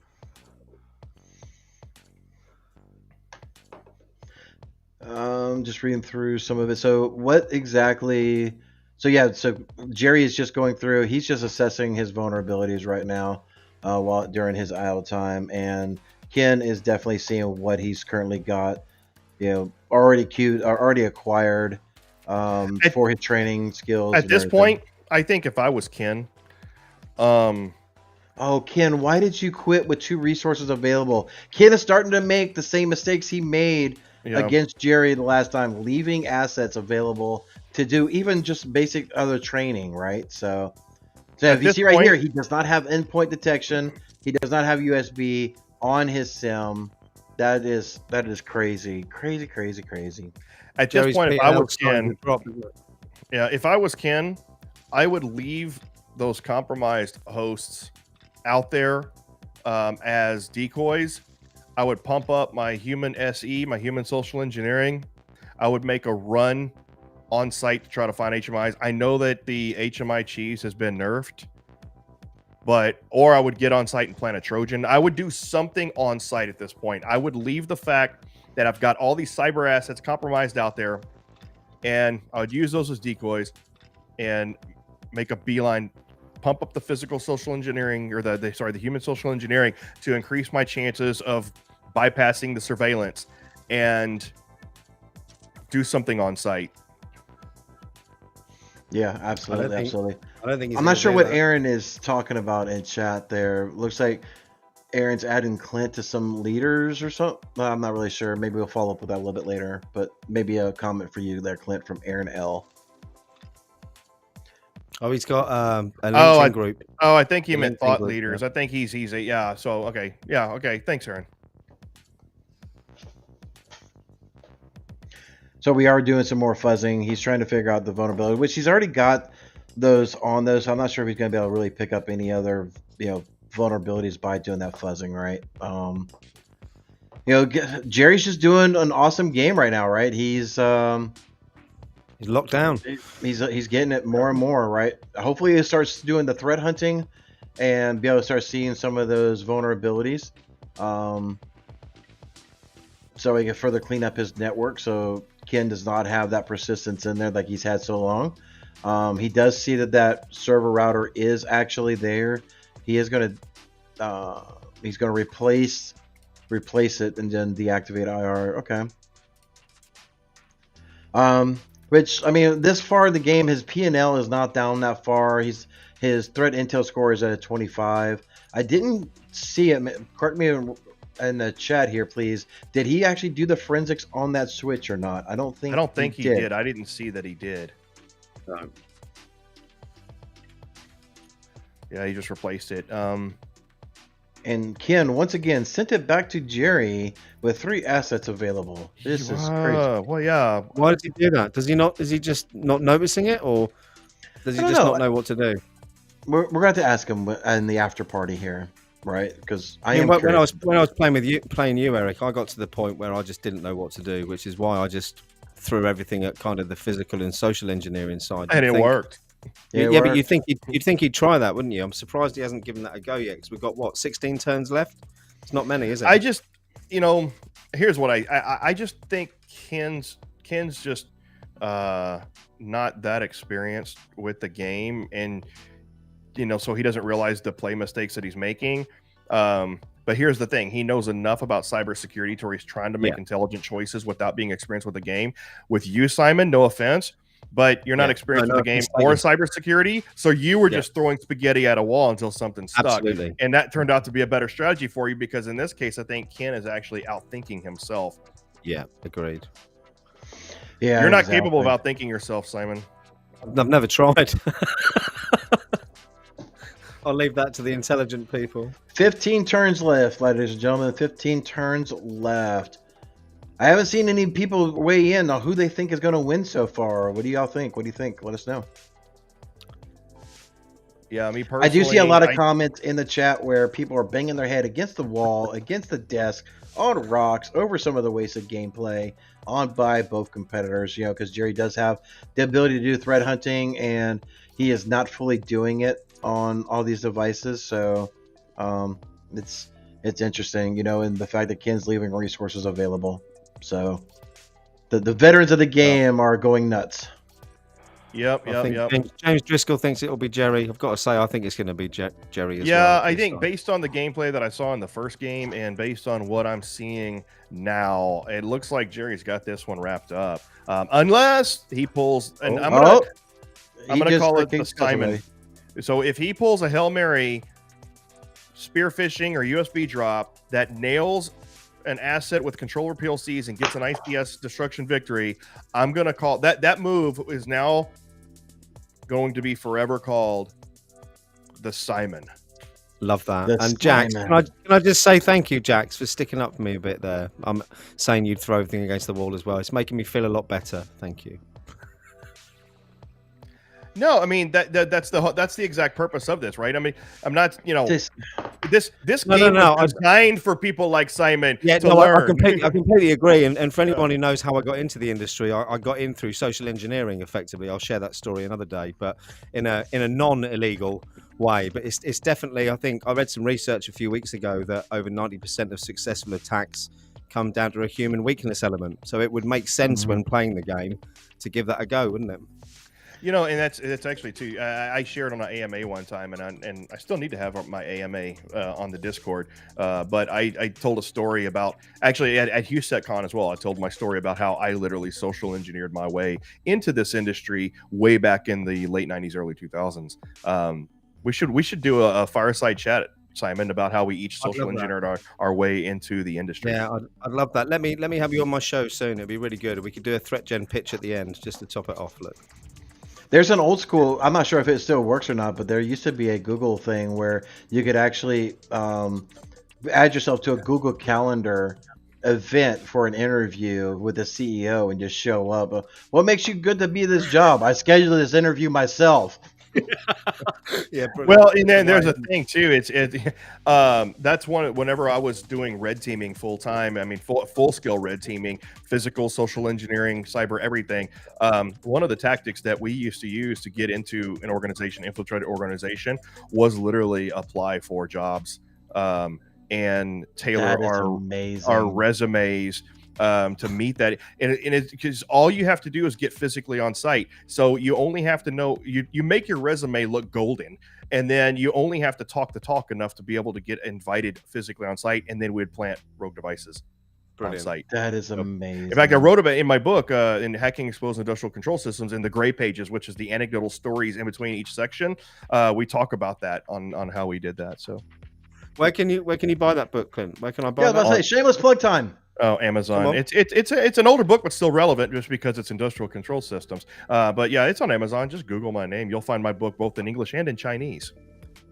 And for people who are nearly 50 with poor eyesight, is there an Audible version? No, because there's a lot of technical information in it. Yeah, I'm only all those scripts and code. Ooh. Yeah, that would be a good listen, wouldn't it? Yeah, I'm still trying to get Will Wheaton contracted to do the Audible book. You should. He's one of my favorite narrators on Audible, actually. So he narrated a Ready Player One. Anyway, did. let's okay. Yeah. We're getting way off track here. We are. Yeah, we'll leave that for the other show. Well, So this what's is what I happened like while to we've been? call, well, this is what I like to call what happens in a football game in the last 2 or 3 minutes whenever you already known that the Cowboys have lost and the Patriots have won. It's what you do. The commentators and the analysts start talking about all kind of other stuff, and that's kind of what's going on right here. It's like I think we're kind of calling it. It's like down to 12 turns left here, and Ken's got Hail Mary. But then I will say, Clint, when I watched the replay of when you were with Jerry commentating on mine and Eric's game, I think you'd written me off at turn 20. Well, that's right, but you turned out to be like Aaron Rodgers and throwing that bomb Hail Mary and winning the game. So I can't see Ken making any changes here. Oh, we'll have to have a rematch, Eric, soon. Absolutely. Although since you've tinkered with that, I'm struggling to get those red team victories quite so easily against the AI, Clint. I've got to be honest. Unless it's just me not being. So you know what this strategy here that Ken is doing. You know what this reminds me of. So a little wind up car that you turn loose and it heads towards the wall and it runs into the wall, bounces off the wall, bounce backwards, bounce, and it goes dink, dink, dink, dink. That's kind of the strategy we're seeing by Ken right now. He keeps hitting the firewalls and the routers over and over and over again. It's like the little wind up toy car that's going dink, dink, dink. Or a broken Roomba. Oops, sorry. In answer to your question quickly, Alex, I'd love a game over the weekend if you're free. That'd be great. Thank you. Alex is wonderful at working with people and playing with them and teaching them through our Discord community, and so is David E. Actually, they really are. They've all been, the Discord community is amazing, very supportive. I will warn you though about Greg, the namesake of Greg's Wild Ride strategy. So Greg is our SQA analyst for ThreatGEN. It's literally his job to play the game, and he will toy with you like a cat and mouse, just dangle it out there, and then he will make you hate life. He will make you hate yourself and your kids and everything, and then he will laugh in your face. So okay, so I'll stick with you, Alex.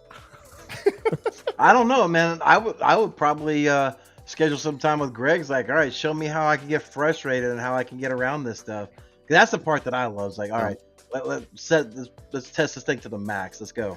We call Greg the Polish executioner. No comment. I'm stepping away from that. Anyway, back to the game. Jerry does have his server firewall completely isolated. So, everything inside of his infrastructure is completely off the network, except for his servers right now. He's still got that one Cisco server switch that is still running. It's still compromised. Ken has literally nothing he can do except for those two servers that he has been trying to attack, and it's unsuccessful so far. He's doinking. Make some malicious USBs and start dropping them. Give it a go. Come on, Ken.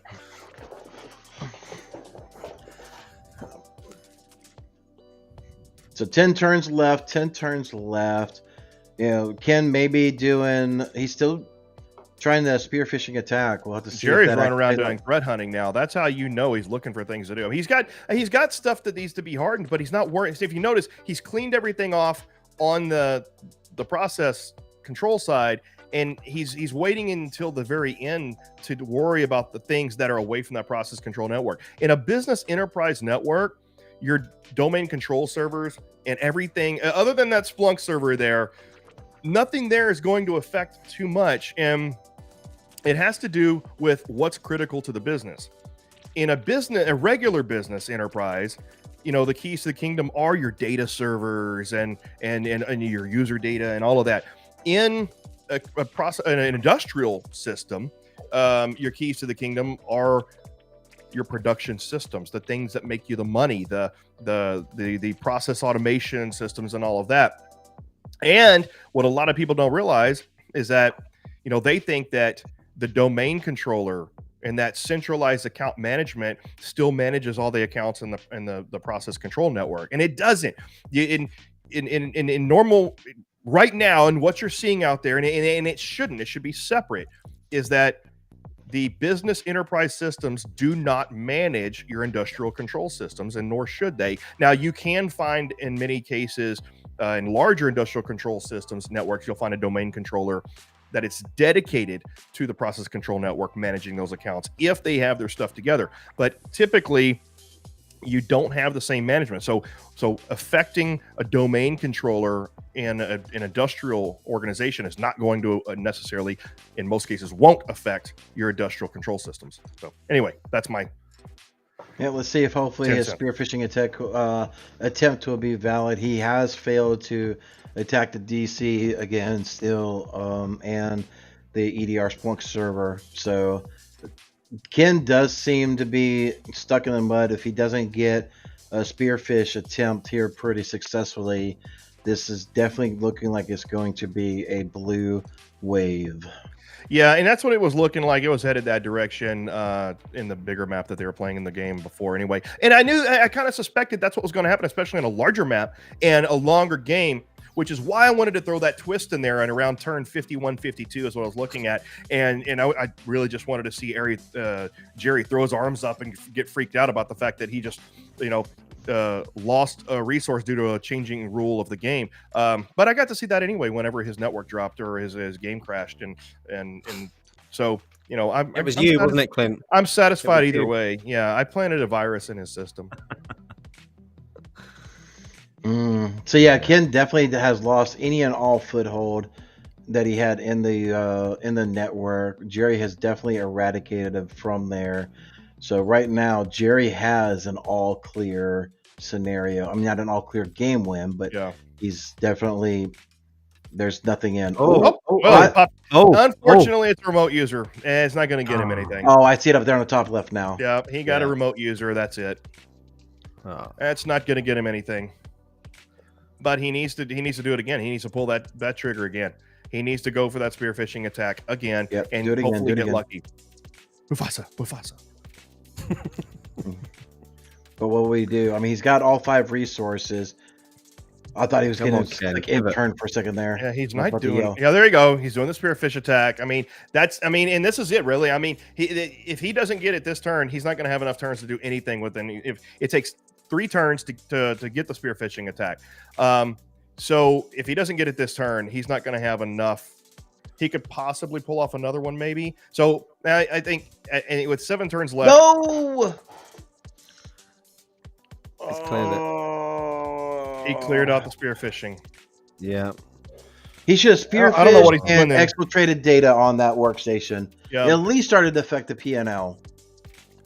Yeah, so he could have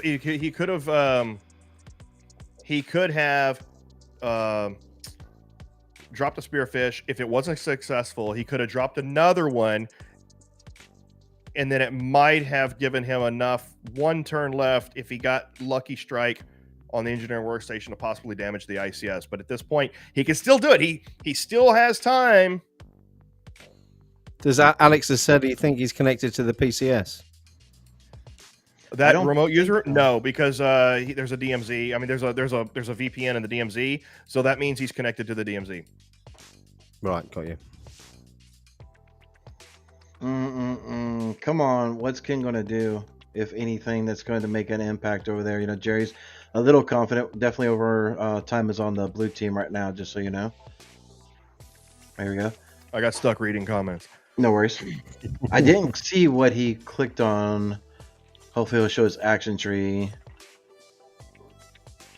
Oh, Alex said that Jerry doesn't have a VPN up and the 3rd octet matches. Oh, he does not have a VPN. So it's quite possible that remote user could, in fact, be anywhere. And he's got a pivot available. Ken, leave the firewall alone. Put it down. Put the firewall down. Okay, he needs to be pivoted. Oh, the remote user logged off right now anyway. So that's the problem with compromising remote users and using those as pivots. They'll log in and log out on you, and you lose that as a pivot. It's all those coffee breaks people take at home. Speaking of which, I'm just kidding. Did I say it loudly enough for my wife to hear, do you think? Have you eaten all your popcorn yet, Simon? I haven't. No, I'm waiting for this celebration at the end. Plus, I didn't want to be speaking with loads of popcorn in my teeth. It's not an attractive look, is it? Especially when you've got no hair. So. ASMR or whatever it's called. Yeah. it. Yeah. Oh, you should have put some temporary glue on your head and put the popcorn. You should wear like a popcorn hairdo. Do you know what, Clint? Before you say it, pop fro. Blue team. I saw your comment about Jerry perhaps having a different hairstyle earlier, so that's why I didn't do it. So this is so crazy. This would drive me nuts. Freaking just now getting EDR on some of his devices. I mean, Jiminy Christmas.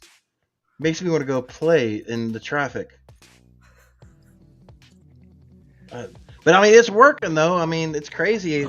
Just now getting around to EDR is working for him. Says the guy with the hair. I'm wearing a hat. Trust me. I'm losing my hair too. I've got a growing permanent natural yarmulke growing. So. And Alex, you mentioned Simon or a mullet wig. I think I can dig out a picture of me in the early 90s with a mullet. So I'll make sure I dust that out for the next That one. reminds me every time I go to the barber, they're like, what do you want to do? I'm like, I don't care. I'm just happy it's still there. Jerry's pumping his fist. Jerry's pumping his fist. He's confident. Yeah, I think he has a right to be. This is we got 4 turns left, and Ken has just made some misplays here in the last part here. He's had some opportunities, but he has no way of knowing that Jerry doesn't have a VPN. He has no way of knowing that remote user could have possibly been, in the PCS. But that's what the crazy. VPN does for you. It cordons those remote users into the DMZ. Without that DMZ, those remote users could literally be in any zone at any time.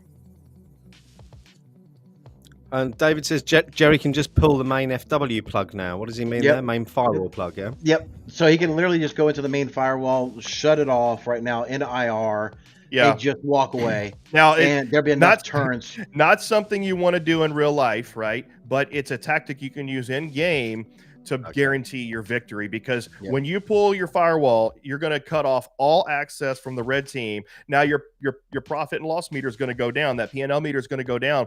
But at this point, it's not going to go down fast enough for you to lose, because the P&L meter has to be in the red for 5 consecutive turns. So at that point in the game, now that just gave me an idea. I'm going to write in a condition in the game to where if you personally pull your own firewall, like with so many turns left in the game, it's an automatic loss, because I don't want people doing that now. But see, you got to make a variable. You got to make a variable if the firewall is not currently being attacked or compromised. That's what that's what programming is. Variables and conditions. Or as Jack says, it's like taking a knee in football. Yeah, good point. Yeah. That's exactly it there. So I mean, this 2 turns left.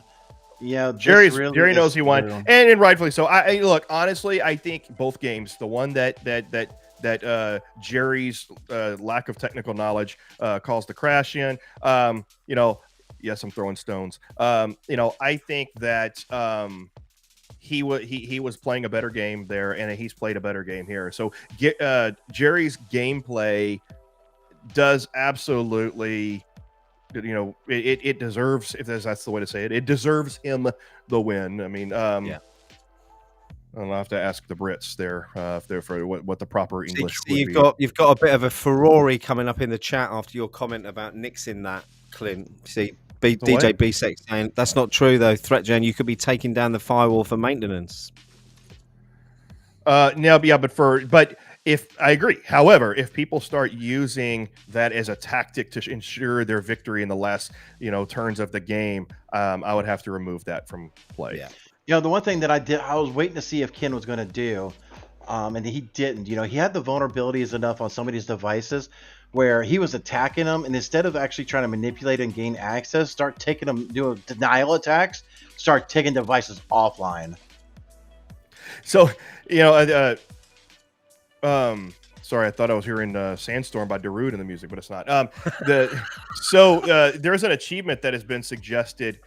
There is an achievement that has been suggested, I guess a negative achievement, or a kind of a fun badge, to where if you get denied budget so many times and then you deny your own firewall and take the whole network down, some sort of disgruntled person badge or achievement that you get just for being, that bastard operator.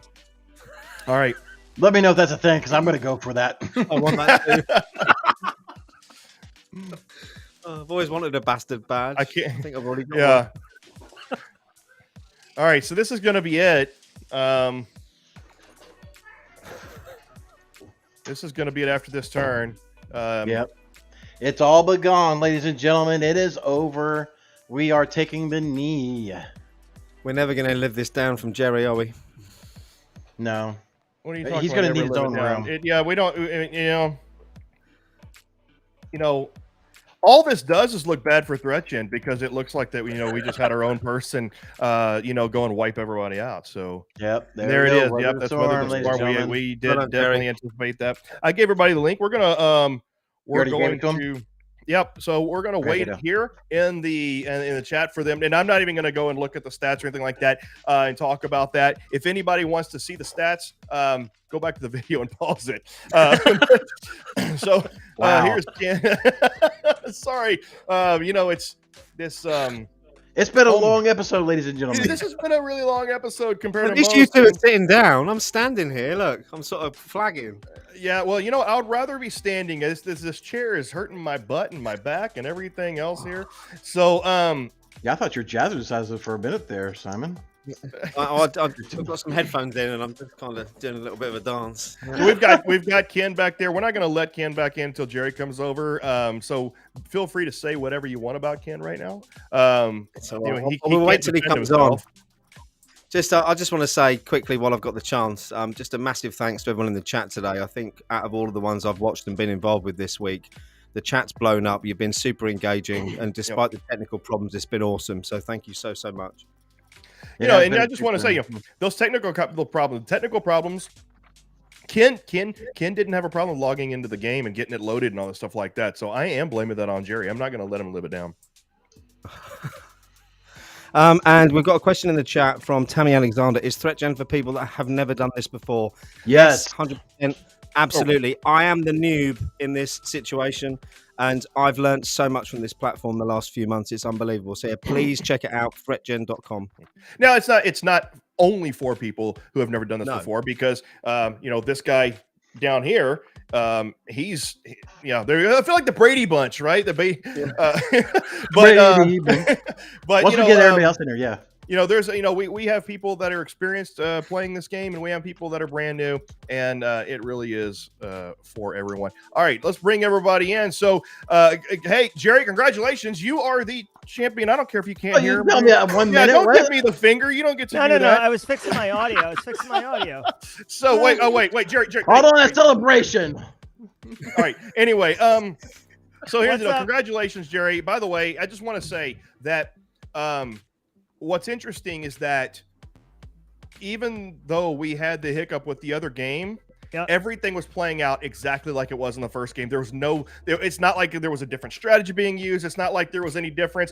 I mean, Ken was a broken Roomba banging his head against the firewalls and the router in the very beginning, just like it was in the first game. So it's not like that caused any issues, but I think it really is interesting though that you did a random on the second game and it came up with a shorter map. It's kind of like the universe was like, yeah, you need to save some time. We're going to give you the small map there.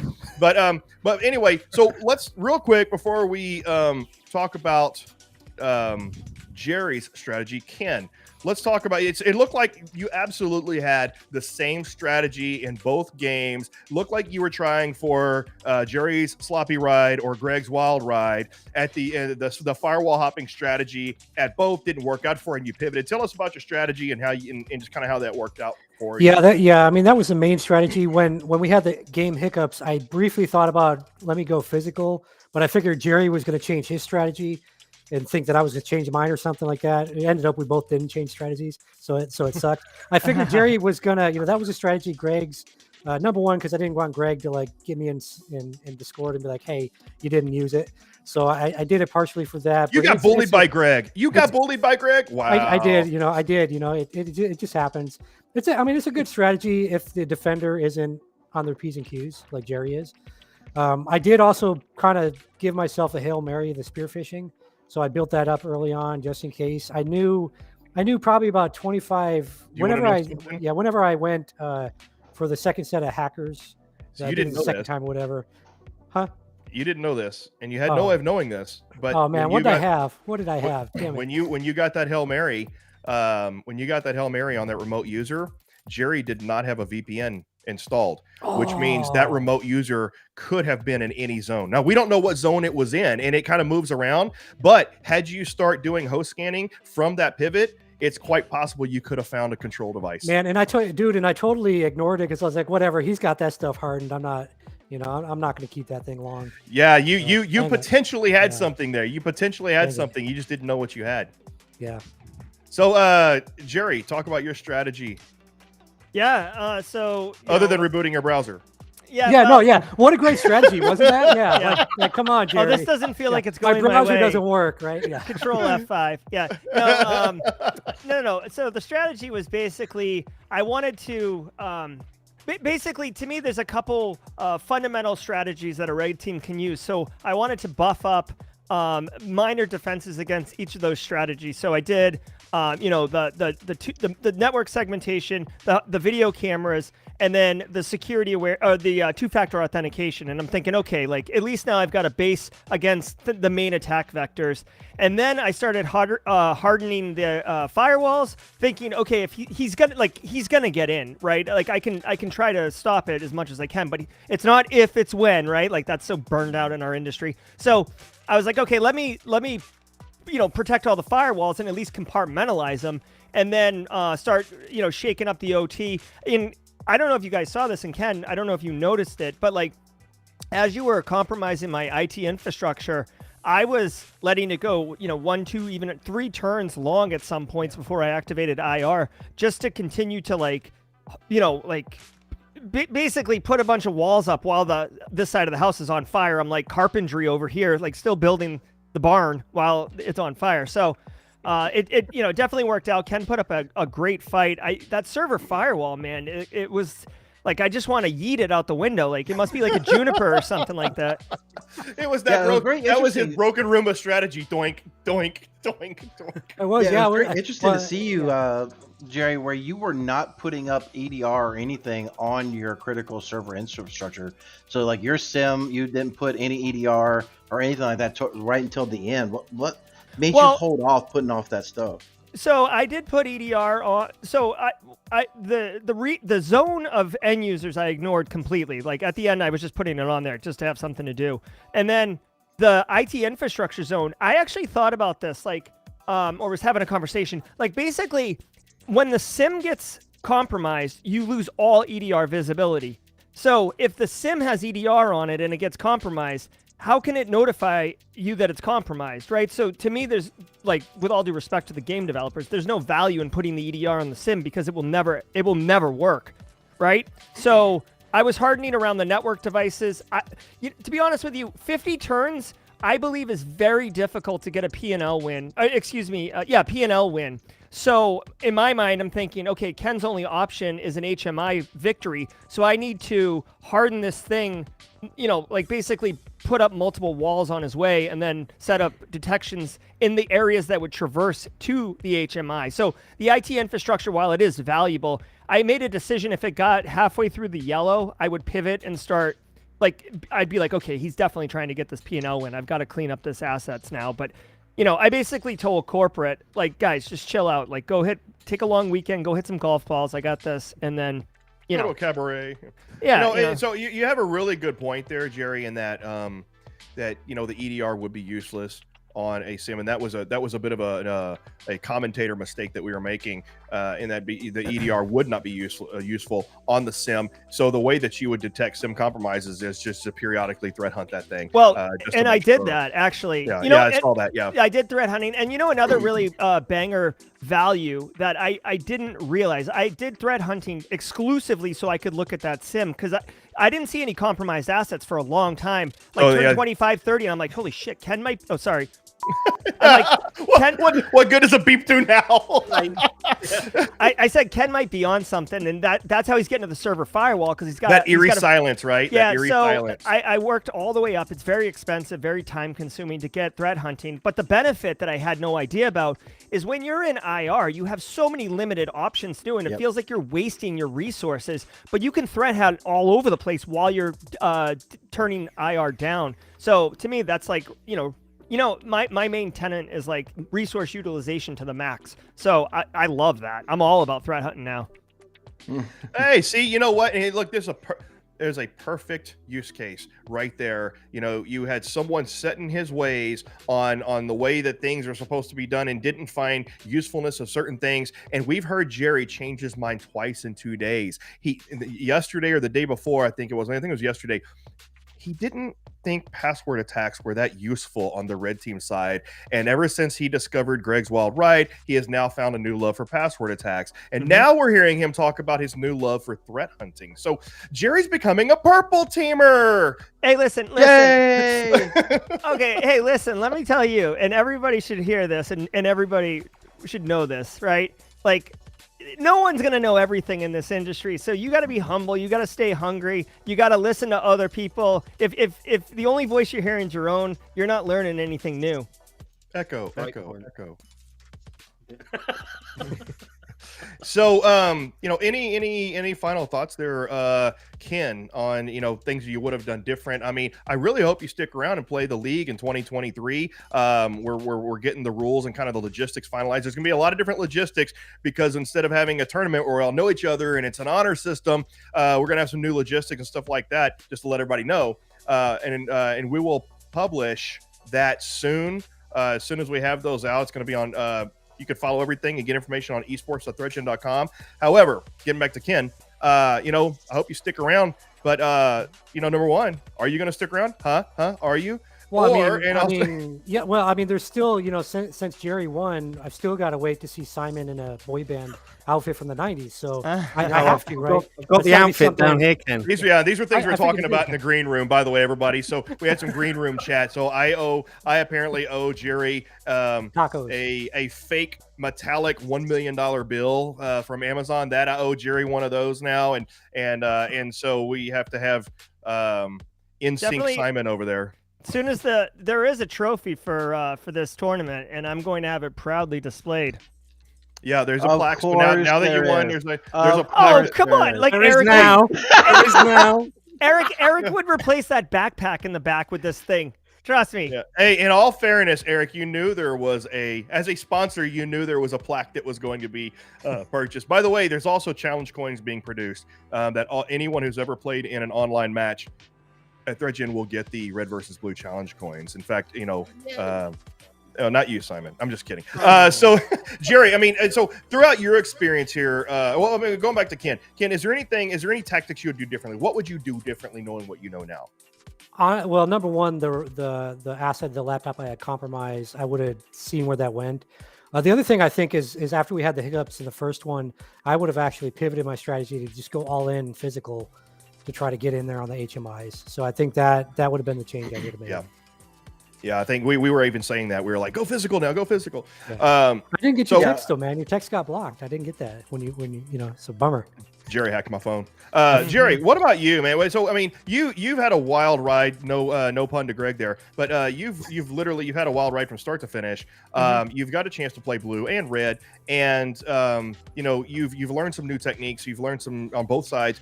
What would you say?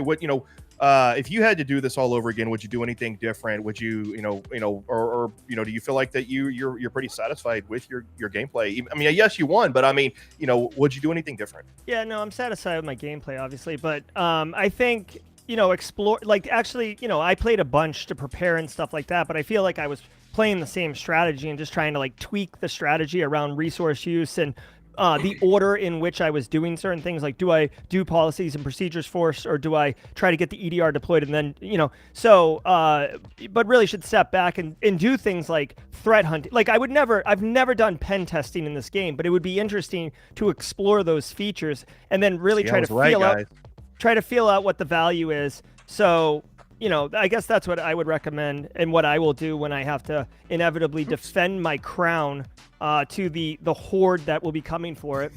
Yeah, this one is first in line.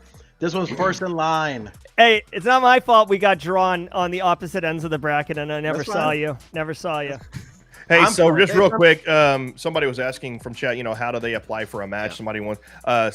If you go to eSports, I was posting the link there while we were talking. eSports.threatgen.com. All the way at the bottom of the page, you can leave your email address there, and that is going to get you entered in. Basically, you'll receive information about the upcoming league and how to apply. But the league will be open to apply for anybody can apply to be a team, and one of the ways that we're going to do it is this: you can do it as a single individual, or you can have a group of up to 5 people be part of that team and huddled around the little computer screen while you're playing. But but either way, we'll have more information posted as soon as that's available. So go to esports.threatgen.com if you want to apply to be in the league. And not only that, it's not just the league, right? We're going to have several opportunities for exhibition matches and things like that. So, guys, any final thoughts from anyone? This has definitely been a wild ride all week. This was a world first to hold this type of a cybersecurity competition online, aggregating feeds. And I really think that this has been really fun and really interesting. Any final comments about anything, the matches, the production, and then I've got some final announcements. So anything? I mean, that Clint guy messed it all up, but aside from that, I think it was a good tournament, good competition. But Clint, if we can get rid of that Clint guy, I think we'll all be good next time. Stop picking on the old people, man. I have one final thought. Let me see if I can make this happen the way I need it. Well, while you're doing that, Gerald, I can just say,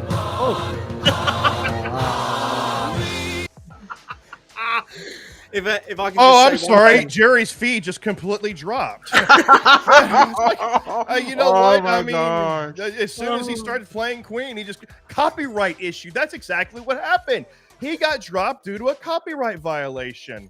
Can I just jump in quickly? Jerry, you got bumped then, my friend. Good song though. I just want to say a massive thank you to Clint, Jerry for hosting the tournament, and a massive thanks to all the competitors who've been involved, and a thank you for me for being invited to come and help Shoutcast. It's been so much fun and had lots of fun engaging with the audience as well. So thank you. And Simon, by the way, Simon did all our intro videos and our outros and our logo stingers and everything. So great job on those. So our production team in the front that you see, Simon was both the front and the back production team, and on the back end we had Greg and Aaron running, the development, the support, and the testing, and all of that. And thanks to our beta testers. So, on the back end, there's a lot of stuff that happens on the back end to make this entire production happen. There was a lot of people involved making this happen. We're just the ugly faces that you see up front, but there was a lot of people that made this happen. And especially also thanks to our sponsors who put up some cash to help make all this happen and be able to purchase the things we need to purchase to do all this. So that's Barricade Cyber Solutions and Simply Cyber. So, and of course, to everyone else, thank you to our audience, because if we didn't have an audience, we wouldn't have a sports league. We'd have a bunch of people playing, with ourselves. You want spectators, right? What was it in American Pie? You want a partner, don't you? Anyway, so anyway, Eric, any final thoughts from you? I'm just glad that's a good place to leave American it, right? Pie and didn't go to the flute comment. I'm just glad about that. Oh gosh. All right. Anyway, that's probably where we need to leave it. So you know what, everybody? This has been the very first ever Red versus Blue Cyber League tournament. It was the 2022 Invitational, kicking off the 2023 Red versus Blue Cyber League that will be kicking off with more information soon. So this was a wild ride. We had a lot of fun. This was a great experiment, and I think it was pretty successful. So on that note, everybody, thanks. Take care, and we will see you soon. Take care.